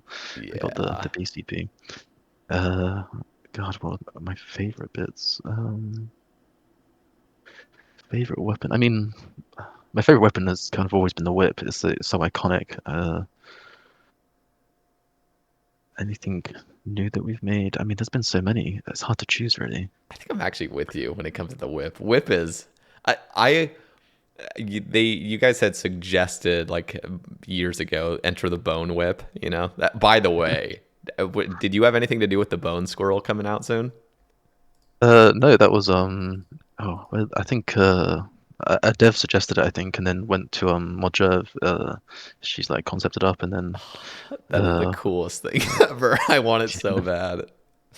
yeah, I'm excited to see that come in. I mean, I want a giant squirrel. God, that's such a. I made those pets back in 2016, and those three pets are probably one of my favorites, and I've gotten every other pet that I've not wanted. I've gotten like a heron, which I don't really care about. Yep, I did yep. get the mining pet the other day, which I guess was kind of cool, but again, not really not the biggest fan of it, Yeah, but yeah. I guess it's cool. But yeah, But you're right about the whip being just. I mean, that thing looks dope. I really hope.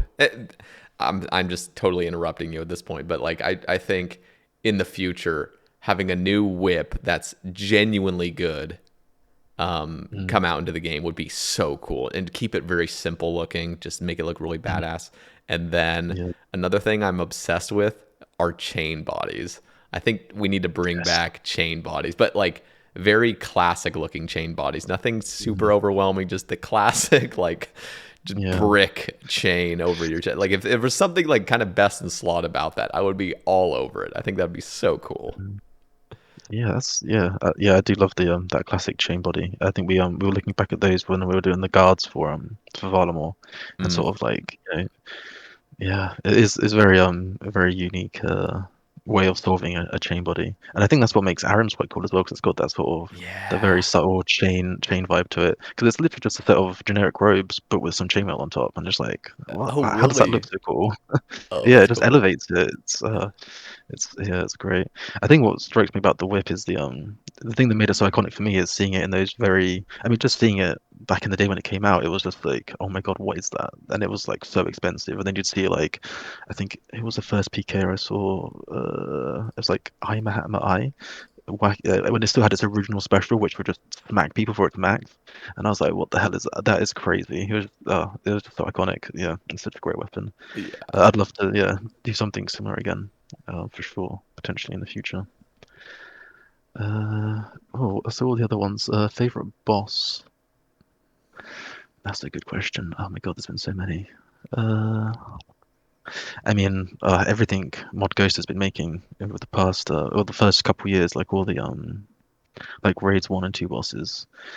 Those were, it was so cool seeing like new big bosses come into the game. Like when Old School came out, it was pretty much just the Calphite Queen and King Black Dragon, and I guess Hmm. the DKs.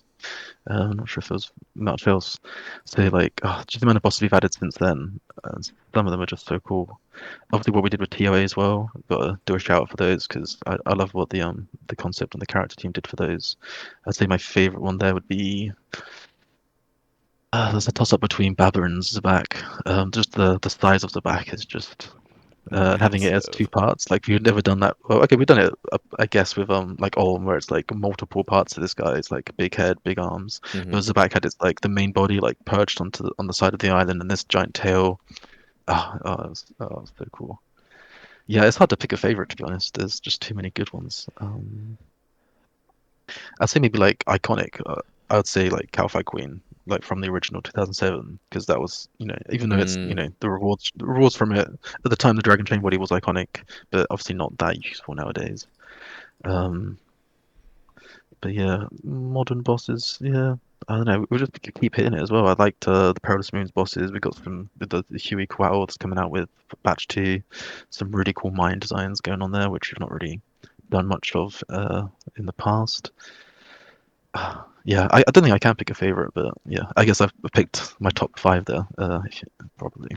No, we'll take it. I was looking through your profile when I your Twitter profile when I got you Mm. on, and some of the things you retweeted. I think one of them was the Duke boss, like the original kind of designs. Apparently, there's something in I think it's RS3 that is something like that, or maybe it was a different game entirely. But the Yeah, way yeah, the way Duke looked originally with so many more eyeballs was terrifying. yeah. Yeah, I'm hoping that we can come back to that at some point and use that original model. I can't remember what the limitation was. I think it was too many transforms, or maybe it was just too high poly, and it was because we do have this very weird limitation with our current renderer where um we can make things if it's all like one render order, we can make it up to like 5,000 tries or maybe 4,500. But as soon as you add in a second render order, it then goes down to like 2,000. And because of the size of this guy and it was kind of built into the wall, I think that was causing a bit of a problem. He was basically just disappearing as he animated, Mm, which isn't ideal. But yeah, that was yeah, yeah. I forgot about the DD2 bosses. They all slap real hard, and yeah, especially the Duke. That's so unique, and it's it's like very Lovecraftian, and yeah, I love it. and you guys nailed it with the Duke pet, little Baron. I still don't. I'm over Yeah. 3x rate on my main iron for it, so one day we'll Oh, that get was it. But that is just the cutest thing ever. yeah, yeah. The player's reaction to Barrett on release was yeah, it was something. Ooh, Yeah. now looking back at your profile, one of the things I'm also looking forward to is the new Graceful. You guys nailed Mm. that. That looks Yeah. so sick. Yeah, I'm really contemplating whether I need to grind out another graceful set or do I sacrifice my red graceful for the new one. I'm gonna have to grind But out yeah, another one, I think. God damn it, because yeah. halfway through my black Graceful, recoloring it at Mm. Sepulchre, and I want that. Yeah, I do kind of want black grace for this one at some point. Yeah, those look So yeah, maybe amazing. One of yeah. the I wanted to give a shout out actually to the Dragon Full Helm. I wish that Mm. was better than it was because it gives that like Predator vibe, like that Alien Yeah. versus Predator, sort of like the like dreadlocks in the back. Like God, Mm. that thing looks so Yeah. amazing. I'm so obsessed with it. Yeah. Yeah, that was such a cool item as well. Every time I'd go fight Mithril dragons back in the day, I was like, it could happen anytime. It could Yeah, happen. And I was like, it never did, but I was never like, oh, does. Yeah, yeah. But damn, yeah, some of the early dragon armors was so cool. I got the I got quite fortunate because I got to design the dragon plate body when we did that for Desert Treasure 2. Not looks Desert Treasure 2, Dragon clean. Slayer 2. Get my two mixed up. But yeah, that was cool to be able to sort of put like the finishing piece into that outfit. I think we did the kite shield as well at the same time. Yeah, So the yeah. kite shield looks amazing, and it has that like prestige attached to it because nobody wants to kill Addy Mm. dragons, so it's Yeah, so rare to see. yeah. I mean, I still feel prestige when I put on the square shield, even though it's like so easy to get hold of nowadays. It's just like, Yep. that thing looks. It's such a little change from just the rune square shield, but it adds so much. Just that little dragon symbol and the color palette swap.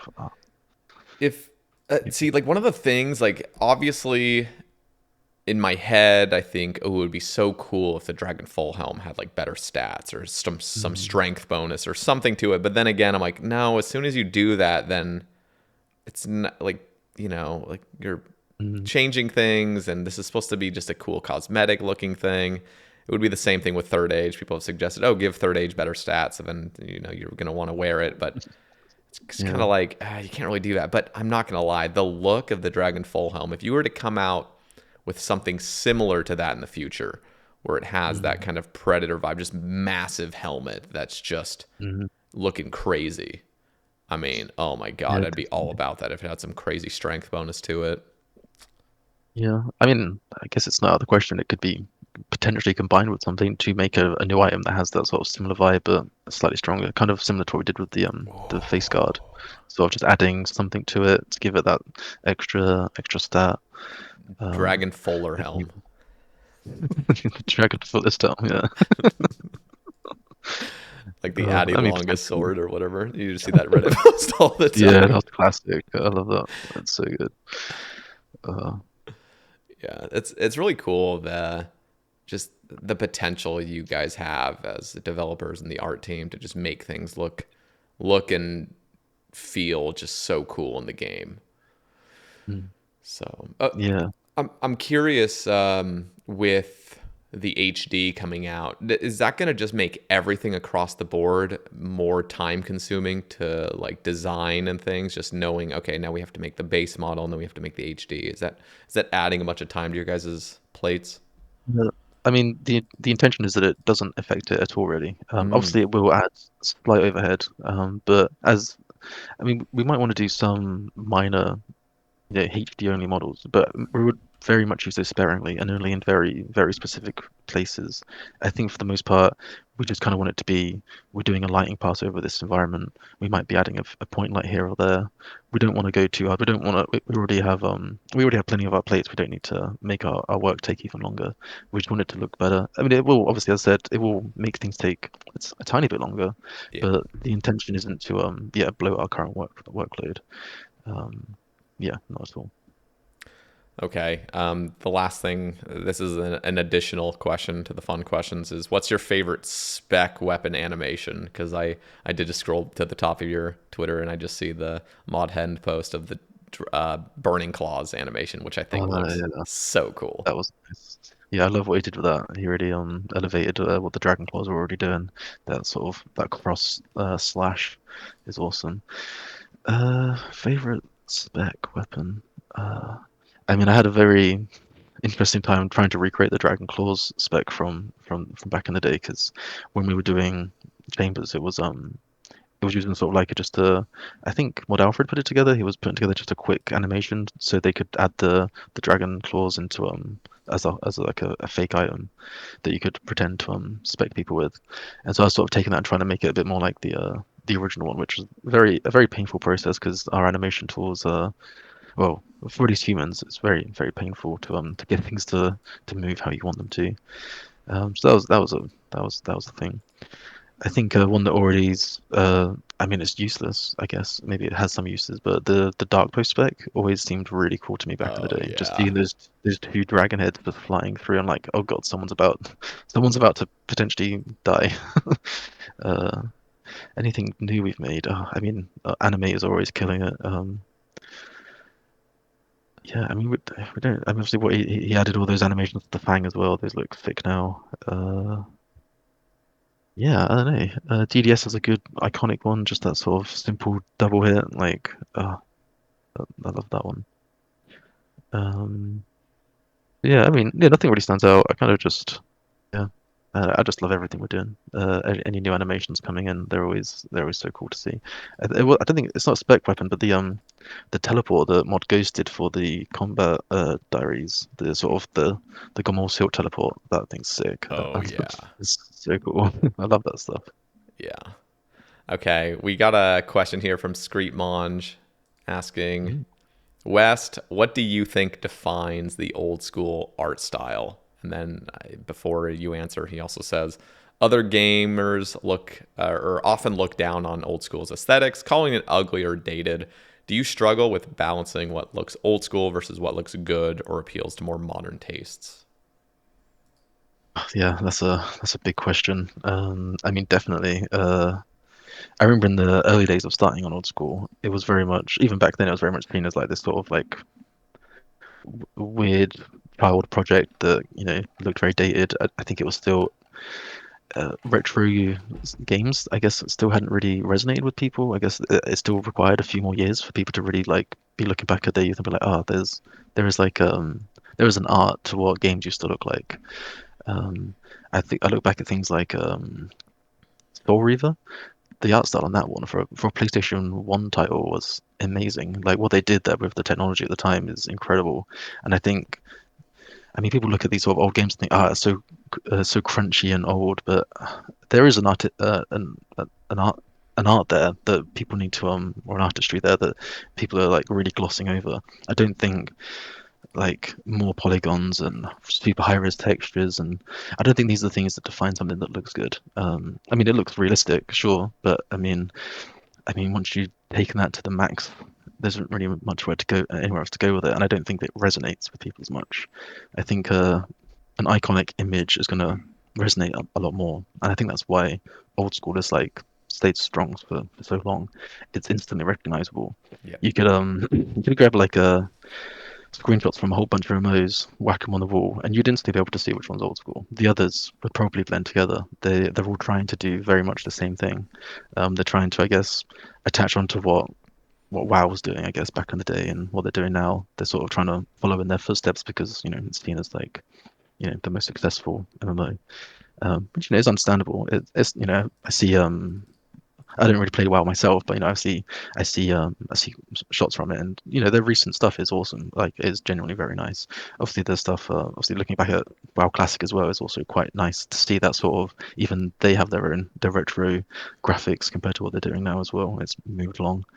Um, yeah, I mean, it's very. How would I define it? It's hard really because I mean, old school itself is already a bit of a patchwork.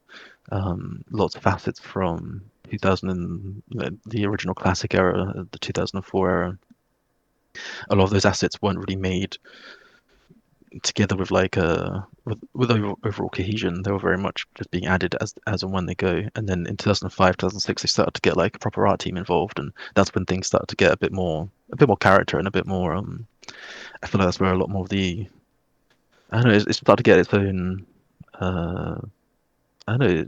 It just started to like solidify during that era, but unfortunately, there was a constant chase for wanting to improve the technology and chase what's people's computers were getting better, the technology was improving. It makes sense, right, as a live service to Hmm. keep chasing those new technology advancements. But unfortunately for RuneScape, it's sort of I mean, it's figured out now. What they do nowadays is amazing. It's genuinely very impressive artwork. But it took them a while to get there, and now they have, I mean, even more of a patchwork than we do. I'm sitting here complaining that we have assets from 2004 and 2007 that are they're just slightly out of sync, and they've got all of that and more, all the way up to like 2016, 17 when they started to focus on their current style. So it's a hard one to define, but I definitely think what we've been doing lately with like TOA, Varlamore, these things really focused in on taking what we have already, and rather than making everything new, we're focused on tying it together so it can work in the same scene. I mean, there's still places where that doesn't quite work. For instance, I mean, taking anything into Lumbridge, which is arguably one of the oldest areas in the game, is going to look a little bit strange. I think that was Yep. why what was his name, Haytus Kazaintus, looked so out of place because he wasn't he wasn't vibing with what everyone else was doing in Lumbridge. He had all this random gear. He just stuck out a bit like a sore thumb, really. Yeah. That it is interesting, like the fact that you brought that up a couple times. That's something that really is a good test to see if things are fitting thematically. Go to the oldest area, or Mm, go to the most mm, unupdated yeah, area. I mean, seriously, go to the Fisher realm. Go up there and just see what the new stuff oh looks yeah. like compared. By the way, I am curious. This is again kind of going back to our earlier conversation of updating things. It's going to upset a lot of people. Have you guys Mm. ever considered looking at those super super old, uh, like monster graphics and just like Necreals are the perfect example, and also the Black Knight Titan. I mean, these Yeah, things to look like they're coming straight out of, I mean, an iPhone game from yeah. 2008. It's great. I mean, it's wonderful. Is that just something you're like, okay, we're not going to touch this because it looks so just classic old school, or have you guys ever considered updating the graphics on him? I mean, for the Black Knight Titan, he's like he somehow survived he survived the because he used the same models the Giants use, and he somehow survived that rework. I guess the people at the time kind of just forgot about him, and he just kind of, I guess, because he's in the fish realm and no one was paying attention, he kind you of lit- just you just got away cannot with it. change him at this point. Like he's solidified. Yeah.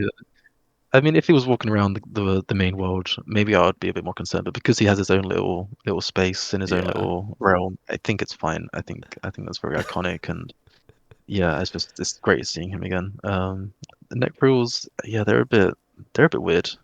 There's actually interesting. I didn't. I heard this secondhand from I guess the artists that worked on it at the time, but like a lot of the Slayer creatures when they were making the original Slayer, they would like I was talking to one of the animators from RS3, and he was just having his flatmate help him. He's like, oh, we need this creature. Can you make this creature? And he just made a creature and they'd whack it in, he'd animate it.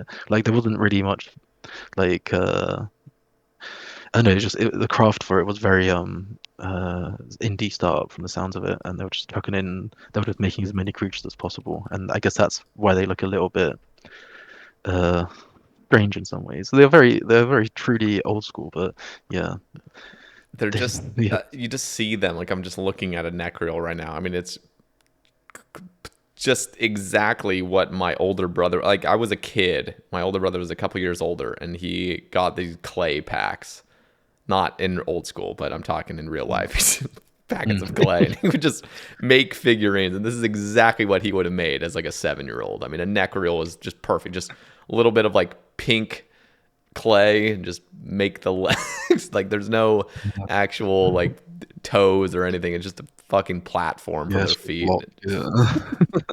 It's just great. Yeah, I mean, I think a good comparison there is looking at the just generic neck reel button and the greater neck reel where Mod Ghost has had is had a way of putting the sort of like interesting oh no, not great neck reel, is it the superior neck Oh reel, yeah, what's that one called? yeah, necryarch. Necroarch? Necryarch, yeah. Yeah, you can sort of see what he's sort of done there, where he just sort of fixed up the proportions and Yeah. added a bit of detail here and there. I think it's a lot closer to the assets that you'd see made for like the Giants rework and the Dragons rework, like these sort of newer 2007-ish models. They have proper proportions. They feel a bit more like the coloring of them has been a bit thought out rather than just chucking a pink on there and calling it a day. They've it's had a bit of a slight tone. It's got like a dark tone and a light tone to show Hmm. rough shading.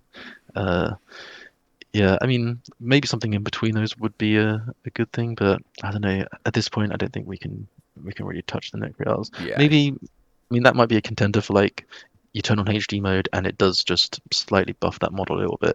It wouldn't change it. It wouldn't change the theme of it. It would still be this giant creature with a pentagram on its chest and a floating skull for a head. But it might just be slightly tidier and yeah, as you said, less like someone made it out of clay and a bit more like fitting with the the rest of Yeah. The the game. anatomy is just out of whack, Yeah, that's for sure. It's like the exactly. mammoth. Yeah. Um, but Yeah. yeah, Super wide shoulders, long arms. Yeah. like we said though, I mean, some of this stuff is just so charming, you just can't touch it. That Yeah. I gotta say, one thing we actually missed when it's coming to like bosses and stuff and like the way things look, I loved so many of the superiors that were made. I think even I think it's the repugnant scepter, the Oh, yeah. deviant or the whatever that thing's called. Yeah. Um, Yeah.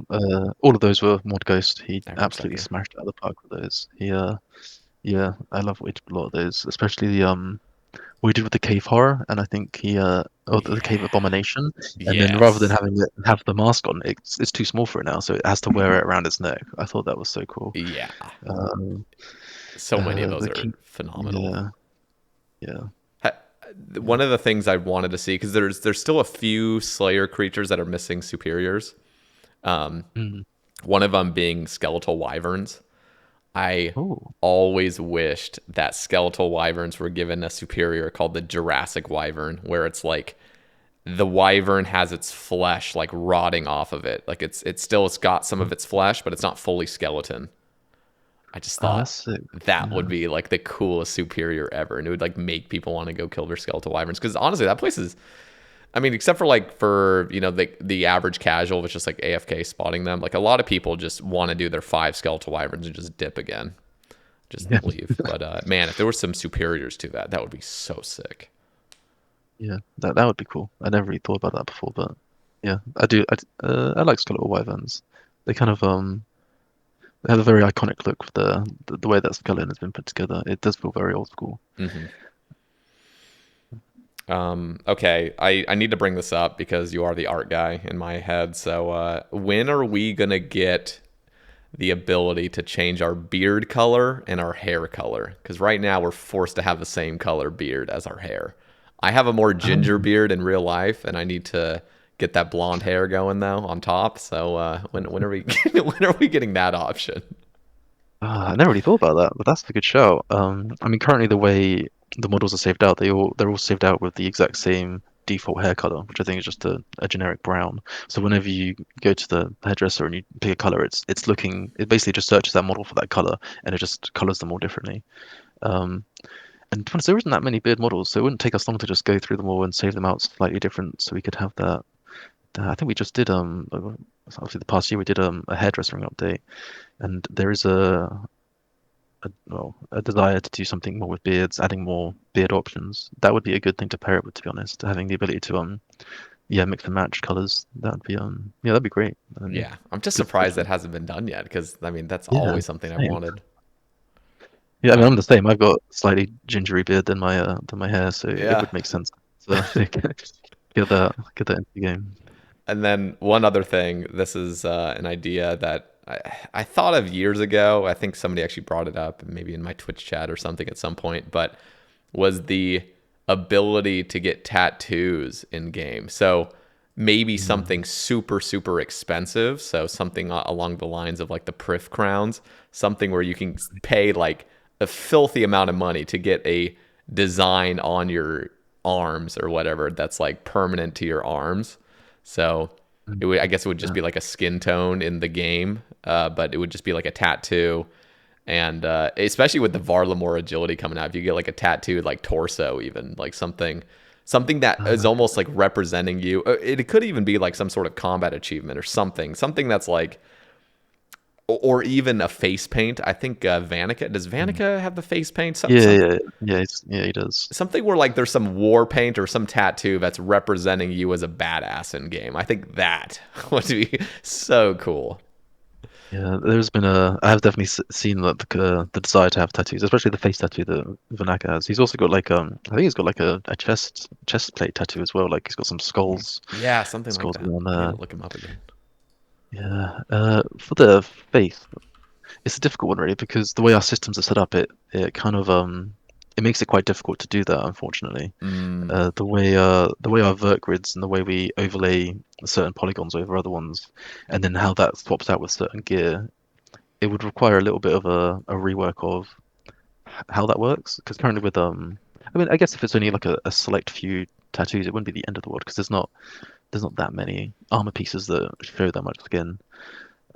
But yeah, it would definitely need like a new system to like handle that. But yeah, I mean, I think it would be cool, and especially tying it to a high monetary value. And by permanent, do you mean you wouldn't be able to get it removed? It's you just could get like it a removed, but it would be something where it's like no matter what you're wearing, it's going to keep on you. So Mhm. if your sleeves are showing, like if your arms are Oh, I showing, see what you it would mean. Yeah, always be yeah, yeah. there, regardless of the armor you have on, which I think would be a lot Yeah, more of a challenge for you guys, right? yeah, Or unless yeah, it was just a definitely. skin tone itself, then maybe it'd be easier. Yeah, I mean, yeah, that's a potential. We do I mean, some of the older assets in game are split up from arms and torsos. So certain things like the Dragonhide armor, it doesn't actually have anything on the arms, so it just tends to not. So you can like mix and match those and have like various different types of arms, but building that into all pieces of armor that show arms would be an interesting problem. We probably, to be honest, we don't have much definition there, so we probably won't be able to do too many varieties of tattoos anyway. Yeah, just And a couple. obviously, yeah, and changing the colors, obviously, that's very simple. That's all just handled script side. Uh, I mean, yeah, it's certainly something to look into. Add add a whole element of customization, Yeah, for sure. I think that would be amazing. Also, I'm just gonna link you this really quick. What is on Vanica? What's the amulet Vanica has? I just noticed there's like this diamond amulet, but it's got a like a steel trim Oh, to it. When are we getting that's that? That's kind of when are we gonna be able to wield single or just with one hand wield these two H swords? Or are we just yeah. never gonna be able to? Vanica's too powerful for us, isn't he? Yeah, yeah. I always dreamed that when I was younger. Maybe this is why I like the Dragon Square Shield so much as well, because Vanak has always been like one of my favorite human Yes, characters from the original game.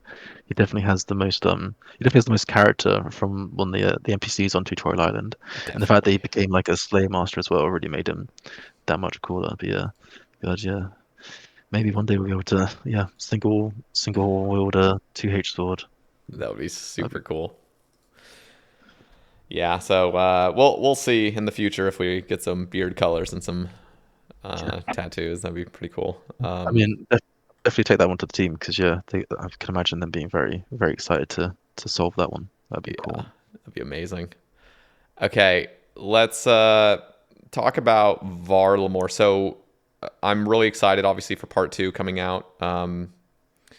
and then part three. I'm trying to look at the world map right here. So as soon is it part three that's gonna be connecting the rest of Zeah with Varlamore? Is that what it is, or part two? Yeah, part three will be the one connecting it. Okay. Um, in terms of the expansion for part two, it's everything north of the river, in batch one, aside from like beyond the mountains. So, Mm. uh, and then we've also got the island of Aldrin as well being made Oh yeah. accessible. But yeah, the rest of that will be coming with batch three, which adds the rainforest, the Auburn Valley, and Custodia Pass. Um, and yeah, and that'll be pretty much all of Varlamore aside from Tempestus. That will still come at a later date. Okay. Because yeah, we want to make sure we do that right. Because been building up to the College of Bards for a long time. We want to make sure we have the time to really do that justice. And plus, it's like an island city surrounded by boats, so it might be good to have like a sailing figured out at that point, so we can see what we can really do there in terms of like using the canals and actually having a way of traveling around. That'd be kind of neat. So one of the other things I'm looking at now that I'm scrolling through the world map is menopause. You probably can't talk much about that, but are we expecting a menopause in the future? There's a big black box right there. We just can't see anything. Yeah, I mean, this is kind of what I mean, we've gotten quite close to finishing all those black boxes, but yeah, that is the last original black box to Yeah. solve. We certainly need to do something for sailing because you're going to be able to sail past that coast. We're going to need something there, at least explaining why it's not accessible in some way. Yeah. But yeah, I'm excited for Manifold. It's certainly something that we want to do. And we've done such we've done quite a few bigger city updates in the past with Briff and Darkmire. Yeah, these were all really, really cool projects, and I know Menethos was. I remember Menethos coming out in RS3, and it was really cool seeing what they'd done with it. And we've even got some player map designs for Old School's Menethos and what that could look like. And I mean, what they've done is kind of exactly how I'd imagine the layout to be. So I can't imagine we're going to be making anything up there. We'll probably just riff off what the players have suggested. And yeah, it's going to be awesome. I guess it's going to be, I guess, a continuation of kind of the things that were set up for TOA as well, as that's quite local to that area. And just yeah, that sort of quest series as well. It's quite interesting. I've always found the sort of the pantheon and all the lore down there very interesting, Hmm. as it touches on like the Zoroastrian empire back in the day and all the yeah what was going on back there. It's all very ancient history. It's all really cool. Lots of inspiration to pull from in terms of like Egypt and Greek mythology. Yeah, it was really weird. I was having one of these like shower thoughts. I was killing ammonite crabs, and I was just thinking ammonite, like these ancient fossils, ammonite fossils. Like I'm just wondering, because if you think about ammonite, like in evolutionary history and Mm. stuff, like how old is Gillinor really? I mean, this has to go way beyond. Like, is there such thing as evolution in this game? Like, are we ever going to touch the lore on how we evolved as as humans in this game? Because I was thinking about like how ancient these fossils have to be, and like if there really was a an ancient period before there was even humans. I'd love to hear Mod Ed's take on like how every creature came to be, because just thinking of those fossils, those ancient fossils on Fossil Island, surely that's where life originated, right? In in Gillinor. Yeah, I'm excited for that sort of stuff as well. I'm sure we'll get to at least addressing some of that over the next few years. I can't say when, but it's yeah definitely something to look like. I mean, the history of Gillinor is very interesting. Yeah. Just seeing what they've explained and gone to with RuneScape 3, because I mean we don't really obviously they are slightly different, in terms of where the story goes. But I guess the past seems to be the thing that's a little bit more like consistent between the two. Mm. Um, it's more so where it's going is like diverging, while the past is what sort of sets that the world established. It's all based on the same, you know, big events from happening back in the day. Gothics coming to Gillinor and all the stuff he did. I think like making history and all that stuff that it starts to establish. Yeah. I'm excited for all those black boxes to be removed and we get the full map. Surely with I'm imagining sailing, we'll have all those cleared up and everything. It's gonna look just beautiful. Mm, yeah. Okay, so got a question. Oh, actually, before I move on to another topic, I want to just bring up briefly. I don't know if you have any insight on this whatsoever. Do you guys ever plan on like really messing around with the music tab in game? Because even I know there have been some nice changes made, the random and Mm, the ability to, like in certain areas, it's not just going to repeat the exact same track. It's going to repeat a variety of tracks that are in that surrounding area. But there's still issues with it. Like if you ever get a level up or if you ever open a clue scroll, it just restarts the track. So you guys have any intention on like really pimping out the music tab where it seamlessly just feels good across the game and it's not getting interrupted, but music can just continue where it left off, and maybe even adding playlists though, so you can block certain songs that are super annoying like Country Jig. I'm yeah. sorry whoever made Country Jig. It's just too much. Yeah, it comes in very strong. Yeah. Yeah, I mean, I'm not entirely sure what the plans are, but I definitely know the audio team very much want to do more in that regards. It is still very much held back by our technology in that Yeah. regards. It There isn't really much control the audio team have. Uh, yeah, there's definitely a desire to do something more. that That's would for sure. that would be so good because I mean, many people don't even recognize how archaic it is because they just always have the music off. With the new account I made, I really wanted to get all the ambience and the music involved with the game experience, the early game experience. But man, it just became such a nuisance. Like it was actually agonizing at times to, I'm trying to sit in Motherload Mine for just a few levels and it's just constant pick and shovel on repeat. And just every time anything happens, it just repeats the same song. I'm like, oh my God, like I'm losing my mind right now. And I mean, that's obviously an egregious example, but even in other areas where you're getting Karen the Magnificent or whatever that song is just Mm. blaring in your ears. And it's like, it would just be so good if it was some sort of toning down, a little bit of like normalization across music tracks so things aren't super Mm. loud, and then being able to block certain tracks. And I think honestly, playlists in general would just go so Mm. hard. Yeah, definitely. But Yeah, yeah, I'm the sort of I do tend to play with mine off most of the time as well, but what I would do is I just find my favorite ones and just play them on YouTube. I tend to just have a Forlorn Homestead on repeat from time to time because that one that just has such a nice vibe to it. It's a shame that that one is so close to Country Jig though, because sometimes if you have the old system on and you're just running between map squares, it's just like this very fighting for when someone's going to be playing. Yeah, it's can become a bit intense. A yeah, playlist feature would be awesome because yeah, there's definitely like some favorite songs people have and you know, uh, structuring that yourself so you can really, yeah, vibe with them. Yeah, the music would be great. yeah. There's something really special about the early game too, because people even when I was streaming it with the music on were just suggesting, oh, just load up a YouTube playlist with it. But there's something more special about getting the quest sound going as soon as you complete a quest and you get that jingle, you get the other jingles in game, you get the clue scroll Yeah. jingle, like all of that. And then if it was all perfectly aligned with the music tracks as well, so it just pauses the music track and continues where it left off. I mean, Yeah. man, if I'm just saying in a few years from now, if that could get resolved, that would, oh my God, like that would be nice. That would make the game feel a lot more, I don't know, just playing with music on in this game is just aggravating to say the least. It's just like annoying. So that's a Yeah, shame. definitely. Yeah, I mean, I can definitely hit up Mod Surma. He's one of the main audio guys we have on Old School, and yeah, pick his brain about it. Yeah, that would Because yeah, I'm be. sure there's many things he'd want to fix there. I'm certain it's so much more of a headache to deal with internally. I mean, we're dealing with the most archaic systems, so I can see this just being such a challenge. But man, if Yeah, that got all resolved, definitely. that would be great. Yeah, yeah, definitely. Yeah. Okay.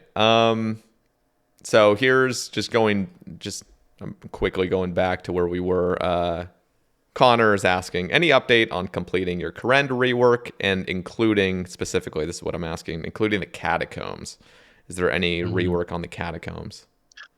Yeah, so I was sort of toying with the catacombs a little bit when we did Chasian because there was sort of like there was a push for lots of Slayer updates in the early parts of the old school's like life cycle, and it ended up with things like the Stronghold Slayer Cave in its original form, and then that then led into the catacombs as well, having like this sort of single environment that just housed a lot of creatures that didn't really feel overly fitting for that environment. Obviously, you could probably put any creature into a cave and it would probably look fine, but once you have all these different caves back to back with all these different creatures, it does start to look a bit strange. I think like the originals, like the original Slayer Cave in Relica and the Slayer Tower, they themed them quite well, but when it came to doing those new updates, it was more so like, what do the players want to have all in one place? So it kind of lacked a strong theming. Yeah. And then like I can't remember when it was, but there was a suggestion. I think it was around 2018 where there was like, okay, let's break up the Stronghold Slayer Cave and give it a little bit more flavor. So that we got the all those different Slayer only areas attached to a bunch of existing dungeons, and then the Stronghold Cave itself got reduced down to be a lot more cohesive. And I think that was a great update. Given the Krakens their own little environment, moving all the dragons into areas that already had dragons. Hmm. It got people all around the world, which was kind of the whole point of Slayer. Um, and then, unfortunately, that same mistake had kind of been made with the catacombs. And so I was playing around with like, could we have these sort of auxiliary dungeons? And that's where the Giant's Den sort of came about, and it has like a bunch of giants in their little environments. And I do want to carry on with that. Take some of those other creatures and put those into their own themed dungeons. Like put all the dragons in one, put all the demons in another. Obviously, at this point, we'd have to very much try and stay true to the current layouts of their current rooms because obviously people are very much used to training there now. Getting setting up their burst barraging spots, whatever. I wouldn't want to obviously change the mechanics, but at least give them their own little theme. Obviously, I still think the catacombs itself would still be there. It would just be a little bit smaller. Because obviously, you still need that thematic for the for Skatizo and his environment. Yep. But like shrinking that and bringing that out into its own little mini dungeons would be ideal, really. I think the rough idea was to sort of do it piece by piece as each region was done. So as we did Lovi we could create like a dungeon full of dragons, and then take all the brutal Yeah. dragons out and all the iron dragons, metal dragons out, and give them their own little place to shine. But yeah, still want to do that. But yeah, it's as I mentioned earlier, it's just not the priority at the moment. Yep. Those parts of Krend, they're not great, but they're not atrocious. They do the job right that they're doing. But yeah, there's definitely a desire. I don't know which order we'd do them in. I think I did make quite a bit of progress with the Piscarius Grey Box when I was doing the for Game Jam, but since then there's been a lot more player designs of rework of Piscarius, so I do need to go a bit back to the drawing board there. We had a cool concept by Mod Grub where it was like playing around with different wall kits for all the buildings to make them feel a little bit more unique. Because I think the problem with Piscarius at the moment is all the buildings are these big tubs with these canopies over them, and it's hard to really tell whereabouts you are if you are just looking at a glance where you are in Hmm. Piscataway. Like, I actually have no idea where I am right now. Wait a minute. Okay, that's that. Okay, I'm here. So yeah, giving a bit more uniqueness to the buildings would be ideal, but also just the layout as well, having like a more central zone and just figuring out the pathing. I mean, that one also has complications with uh, artifacts because obviously that's quite a quite a good training method. But yeah, I mean, eventually, yeah, it would be nice to fix up the north. I mean, to be honest, even like the Winter Todd area, that was like the first addition I personally made to Krend, and I mean, I don't hate it, but there are things I would definitely do differently. It would be nice to just tidy up the edges a little bit.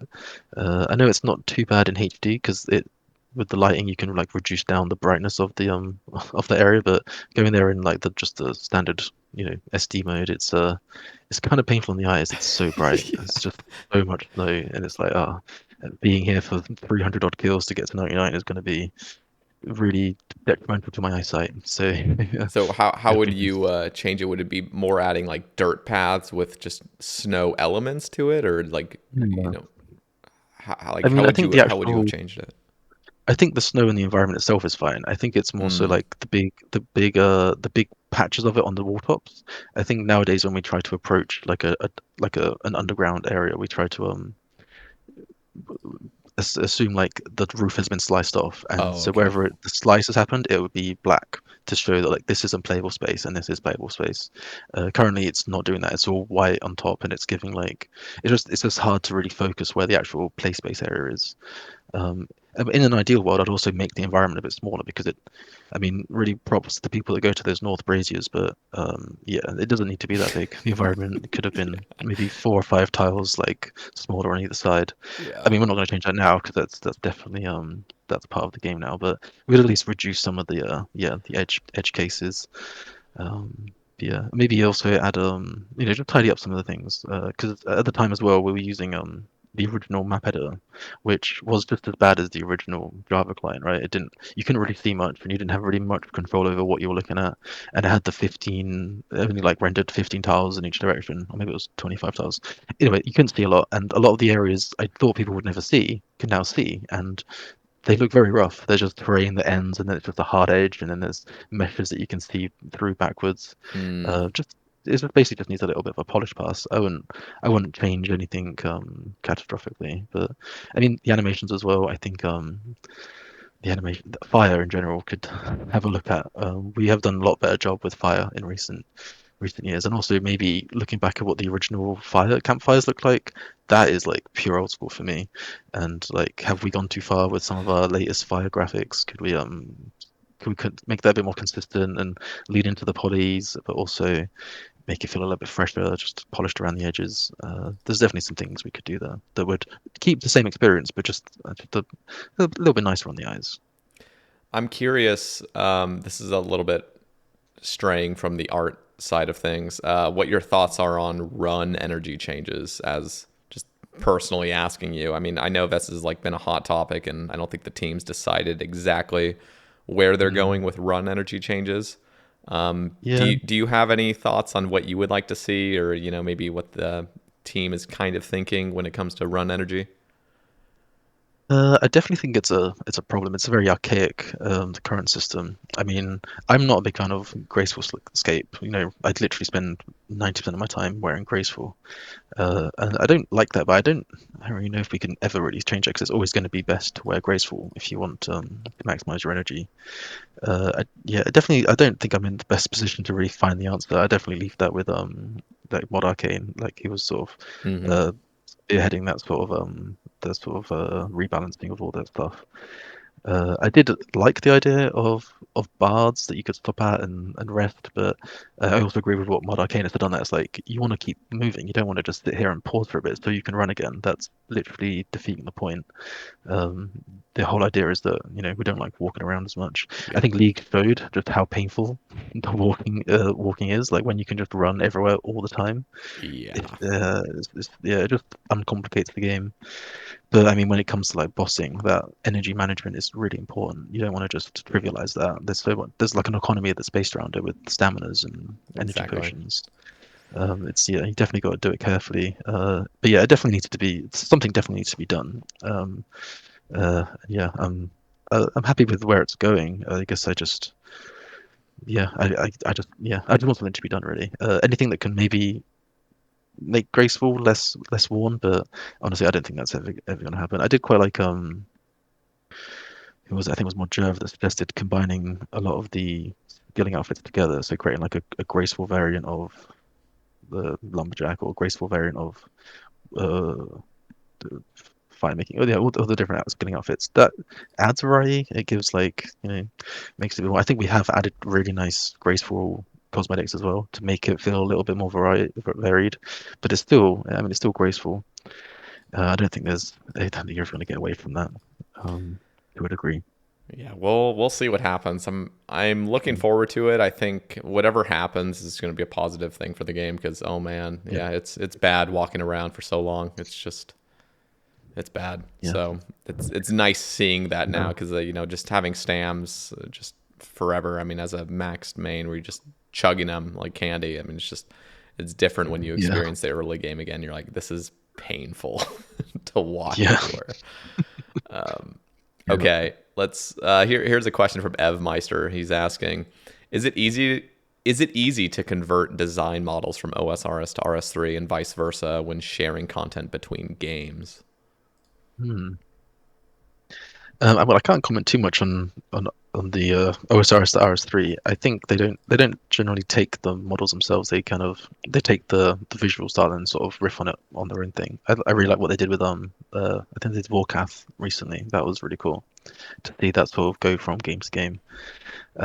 We have done obviously a lot of backporting of assets throughout the years. Our current approach is to not just whole hog backport a bit of an asset. I mean, obviously, it depends on when it was from, right? If it was from 2008, 2009, you can probably get away with it because it still probably has the similar standards that were being made in the 2007 era. So a lot of like World Gothic Sleeps had that. Obviously, we still need to take a look at the characters because they did move quite beyond those. The environment stayed somewhat the same, but the characters were moving quite a bit beyond it. And just to get it to work with our current systems, we need to remake it ourselves anyway. Obviously, we have in the past just taken things straight and just done a small pass over them.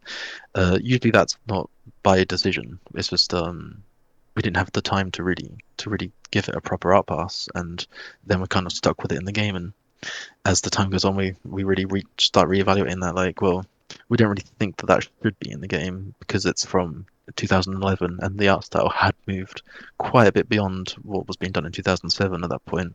And especially when it's gear as well. If it's a 2011 asset and you can like walk into a 2007 area, it starts to be like, well, something's just a bit not right there. It's clashing basically, and it also just confuses what we then do going forward. I wouldn't say it's difficult. I get the biggest difficult part of it is communicating that with the community because obviously a lot of those assets are nostalgic. Everyone's nostalgic about different parts, right? People who played really early on prefer the 2004 stuff. People who played a little bit later might have that preference for the 2010, 2011 era. And there's always just balancing and setting those expectations.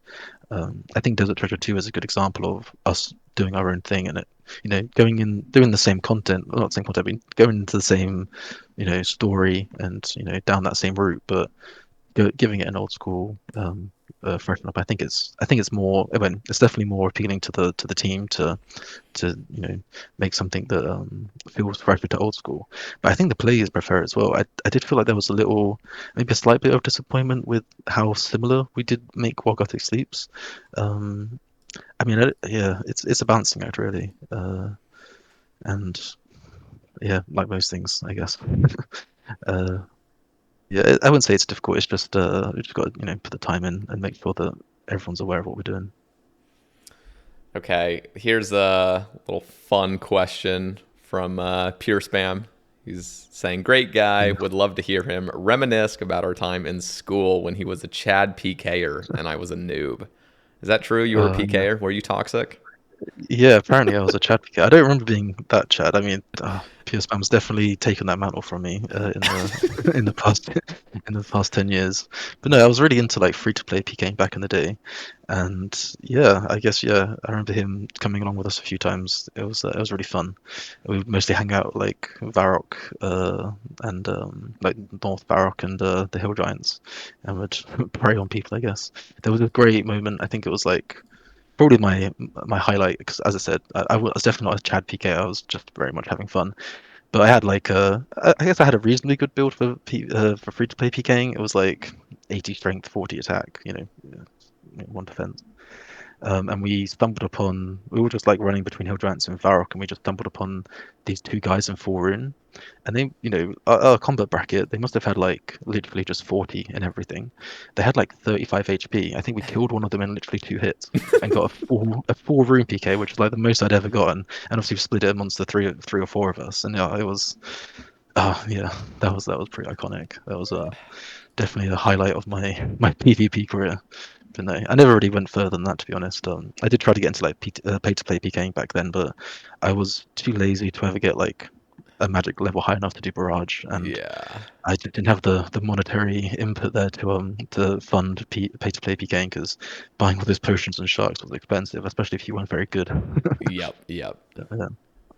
Well, yeah, those are great times. I remember obviously, yeah, we went to school together, and I didn't even realize Ian was playing still until like I was at uni at the time, and I was literally watching Boaty, and he was just like, oh, he was laughing because his friend just died, and he pulled a stream over, and it was Ian, and I was like, What? I know him. What? I didn't realize he was streaming. That's crazy. I know. Yeah, it was really cool seeing. Yeah, seeing that all come back, and then obviously, around with him at all the room fest and stuff. Yeah, he's a great guy. Yeah, and he does like the commentaries and stuff a lot of the time. That's so Mm. cool. Yes. Yeah, exactly. Yeah. I'm so Yeah, it was pumped awesome. for RuneFest coming up in March. Yeah. Yeah. It's just That's a shame that we couldn't do it this month. I When know. what was it, vase fell through. Yeah, it was very very unfortunate. Yeah, I'm very excited for next year. Yeah, it's gonna be Definitely. great. Mm. Okay, here this is one of the questions that a lot of J mods get, especially when they're like first sitting on the couch. But Bar Barry asks, what design would you implement in game if you could 100% ignore the player's opinions?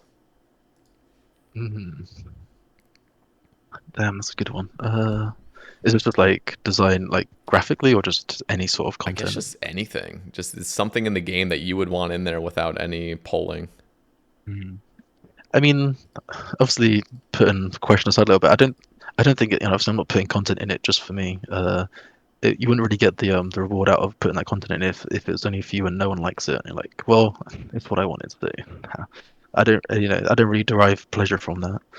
Um, but yeah, well, I mean, I would like to say that whatever I would force into the game, it would be a good thing that everyone would like. But uh, what would I do?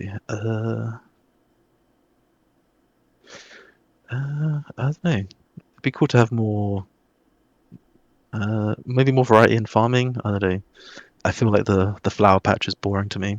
I don't know what I'm going to put into it, but it'd be cool to actually have something other than just the constant stream of limpet roots and white lilies. True.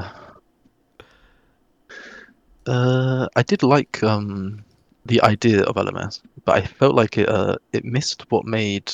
I mean, it works well for PvP if you want to just jump in. It sets everyone on the same like level, gives everyone the same gear and stuff. It gives them a nice even playing field, right? It's what you're looking for. But that sort of gameplay, that sort of battle royale, I got really into that with Minecraft. What was it? Hunger Games, I think it was called. It was such a Yeah, cool I remember idea. that.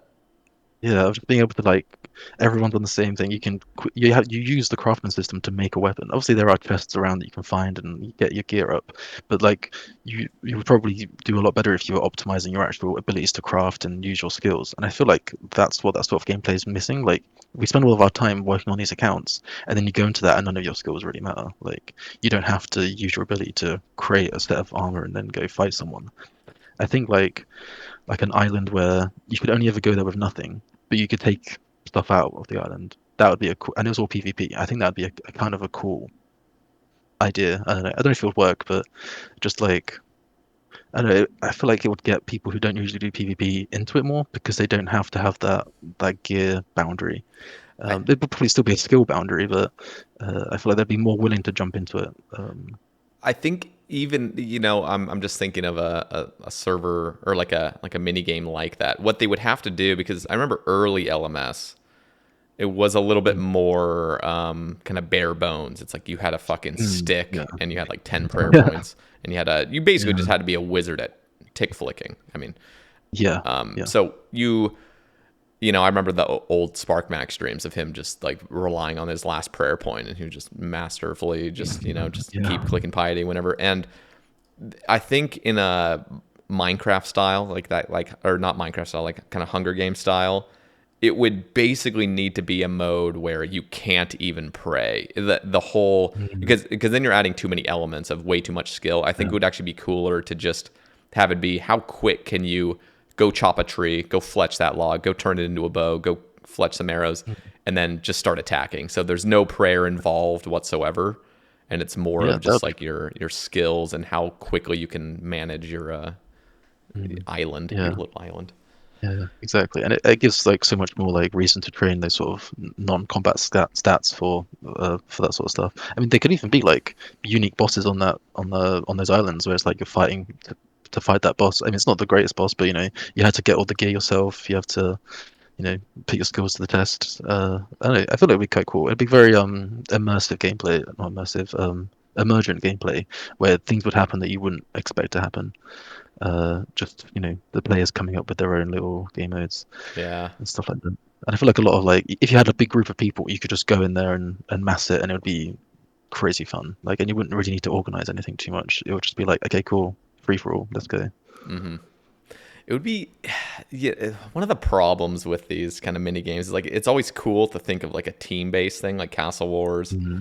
but it always ends up leading to leeching. Like it's just Yeah. almost because there's always some other incentive to do it. It's like, oh, I got to get the clogs Mhm. for it or whatever. But man, if there was some sort of way to even if it was like that kind of Hunger Games style where you have two teams or even three teams and Mm. maybe there's money on the line. I think like when there's high stakes involved, like that's when people compete a little bit more.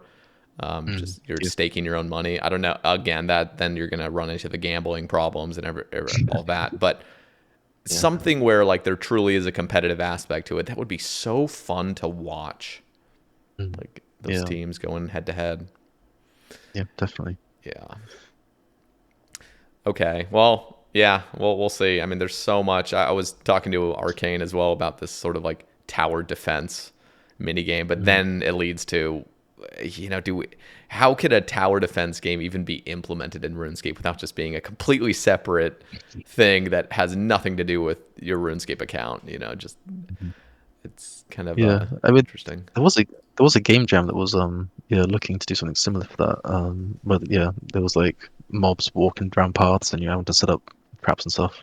Yeah. I Yeah. can't remember who was behind that specifically, but yeah, it's a cool idea. And I don't know, there's a lot of mini games back in the day, like mobilizing armies, where it was like someone clearly just wanted to make a little strategy game and utilize this project for for their job to sort of make that a reality, which unfortunately ended up getting completely removed from the game like 10 years later.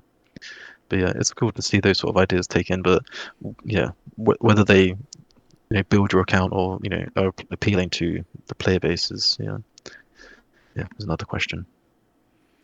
Well, I'm looking forward to all the Varlamore stuff. Obviously, the Mm. whole map being completed, including Menopause and just a lot of the cool stuff that's coming out. I think there's just so much. Plus, there's more to be revealed in March when the RuneFest comes. So, really, really looking Yeah. forward to it. Um, Yeah, it's going to be strange pitching, well, like showcasing those ideas on the big stage again. It's been yeah, that's gonna be cool. yeah, it's been so. Do you plan to be on the stage at all, revealing anything? I mean, no plans right now, but I guess there's always a Potential. chance. Cool, Yeah, cool. potential. Okay, Mod West, I really, really appreciate your time this morning for me, coming on and like, me getting to pick Yeah, your brain. This was awesome. it's all good, man. It's been a great conversation. I loved it. Yeah, well, thank you very much for all your hard work. I know a lot of people love what you've been creating and just the team in general. I think Mm. you guys just radiate passion. I think it's just amazing what the game has become and what it continues to evolve to become. So keep it up. Yeah, thank you very much for coming on. I'll have your Twitter link down in the description. Is there anything else you'd like me to have linked? No, I think that's my only real socials. I think so. Yeah, that's all good for me. Okay, perfect. Well, thank you again, Mod West. And if you guys would like to support the cast, there is a Patreon link and a YouTube membership link down in the description. And yeah, okay. So I guess we'll look forward to a week and a half from now where Varlamore Part 2 drops and we can see how beautiful Mhm. that place is looking. And then Part 3 Yeah. in spring of next year, right? Is that correct?